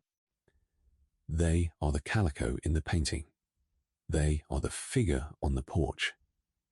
They are the warm glow in the window of the cabin as the horseman rides past. They have been flattened into symbols of a way of life that never existed as depicted, and the actual substance of their days, the lie and the labor and the loneliness and the loss, has been edited out of the picture with the same thoroughness with which Margaret edited the pain. Margaret Hollis is not the porcelain figure in the painting. She is a person in a complicated body, in a demanding world, managing a system of survival with skill and endurance that would challenge the competence of most of the people who romanticize her life. And the distance between the image and the reality is not a flaw in the historical record. It is the historical record. The entire culture agreed to present the surface, and conceal the machinery. And it did so with such success that 170 years later, the surface is all that most people see. The living history experiments of modern historians have confirmed this in ways that academic research alone could not. When scholars like Ruth Goodman and others have attempted to replicate the daily routines of historical eras, spending weeks or months living under the conditions of the period, the physical toll has been immediate and dramatic. The hands crack within days. The back aches within the first week. The exhaustion is cumulative and compounding, each day starting from a lower baseline than the day before, because the body never fully recovers before the next day's demands begin. These modern volunteers, who know that the experiment will end and who have the psychological cushion of that knowledge, report being overwhelmed by the relentlessness of the labor.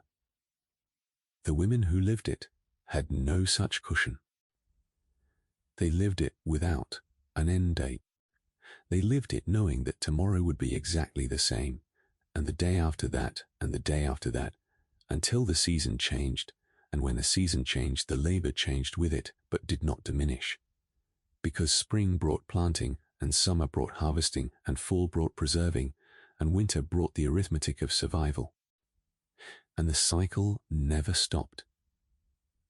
What Margaret did on this single November day, what millions of women like her did on millions of similar days across the American frontier, was not the simple life. It was one of the most complex, demanding, and physically punishing modes of existence that human beings have ever devised, and it was practiced overwhelmingly by women, and it was documented overwhelmingly by men. And the documentation, it described the homestead, it described the land, it described the crops and the weather, and the politics and the Indians, the cattle and the horizon. It did not describe what happened inside the cabin after the door was closed, and the men were in the fields, and the woman was alone with the fire and the children, and the lie, and the mending, and the arithmetic, and the loneliness.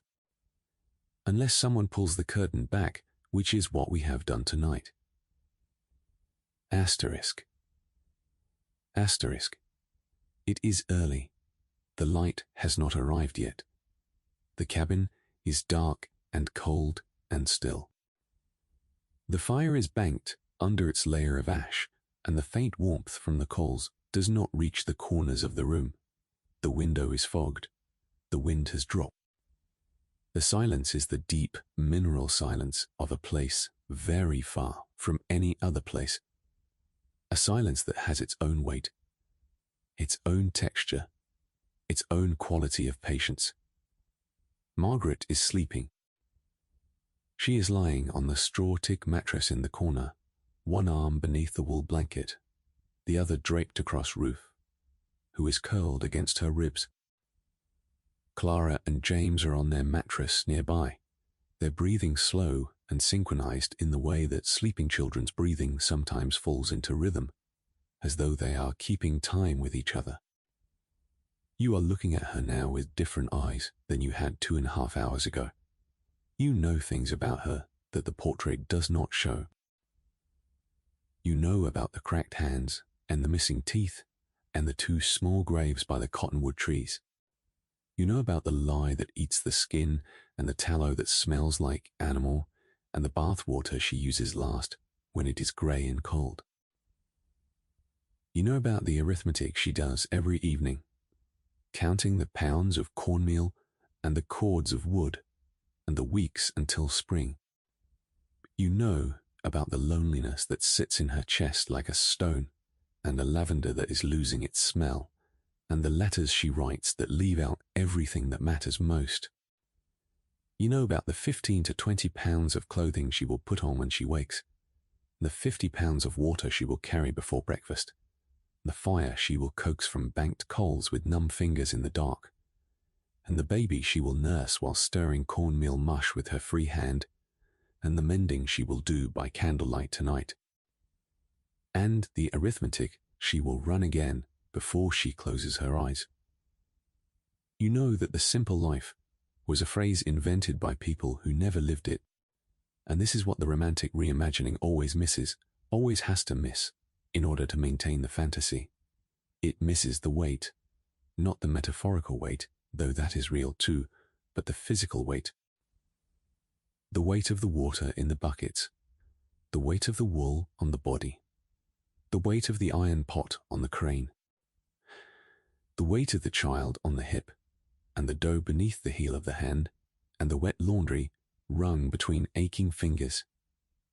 Margaret's life is not measured in hours, though the hours are long. Pounds lifted, pounds carried, pounds endured, day after day by a body that weighs 110 pounds itself, and that moves through the world with a strength so disproportionate to its size that it borders on the astonishing. The woman in the slow-living video, the one with the linen apron and the cast-iron skillet, and the warm golden light filtering through the kitchen window, is performing a beautiful pantomime of something she has never experienced. And the pantomime is lovely. And it is comforting. And there is nothing wrong with finding comfort in a beautiful image. But the image is not the truth, and the truth is more interesting than the image. And the woman who lived the truth is more remarkable than any character the image can produce. Margaret Hollis does not know she is remarkable. She does not think of herself in those terms. She thinks of herself as a woman who is doing what needs to be done, the same as her mother did, the same as her mother's mother did, the same as every woman she has ever known has done. She does not experience her life as remarkable. She experiences it as Tuesday. And that may be the most remarkable thing of all. And knowing all of this, look at her again. Look at her sleeping in the thin darkness, with her baby against her ribs. Her face is calm. Her breathing is steady. Her hands, the hands that have done all of that. Everything we have talked about tonight. She is not the figure in the painting. She is not the romanticized pioneer of the Pinterest board or the Instagram reel. She is not the soft, golden, simple woman of the cultural fantasy. She is a chemist and an engineer and a logistician and a nurse and a laborer and a mother and a mathematician and a meteorologist and a grief counselor and a fire marshal and a butcher and a baker. And she does all of it in a single room with an iron pot and a Bible. She is not the portrait. She is the person the portrait was designed to simplify. And she is magnificent. Not in spite of the lie and the loneliness and the loss. Right in the middle of all of it, tomorrow, she will set her bare feet on the cold floor.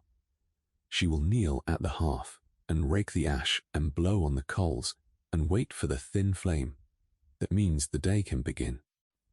She will haul water from the creek and cook breakfast from cornmeal and tend the fire and nurse the baby and dress the children and mend the clothing and check the stores and calculate the weeks until spring and carry the weight of all of it in a body that is strong and scarred and tired and 29 years old and already older than its years. She will do this without applause, without recognition, without anyone telling her that what she is doing is remarkable, because the culture she lives in does not recognize domestic survival as remarkable. It recognizes it as expected. It recognizes it the way the fire recognizes the wood, by consuming it. And the internet, 170 years from now, will look at her life and call it simple and dream about it and pin it to a board and set it to soft music and use it to sell linen aprons. Not the version they painted, not the version they romanticized. Not the version that lives on the mood board, or in the slow-living video, or in the nostalgic comment section of a TikTok about sourdough bread. The one they lived in, every day, in silence, with whatever they had available. And what they had more than anything, was themselves. The candle has burned low. The cabin is quiet. And Margaret will wake in a few hours and do all of it again. Good night, friend.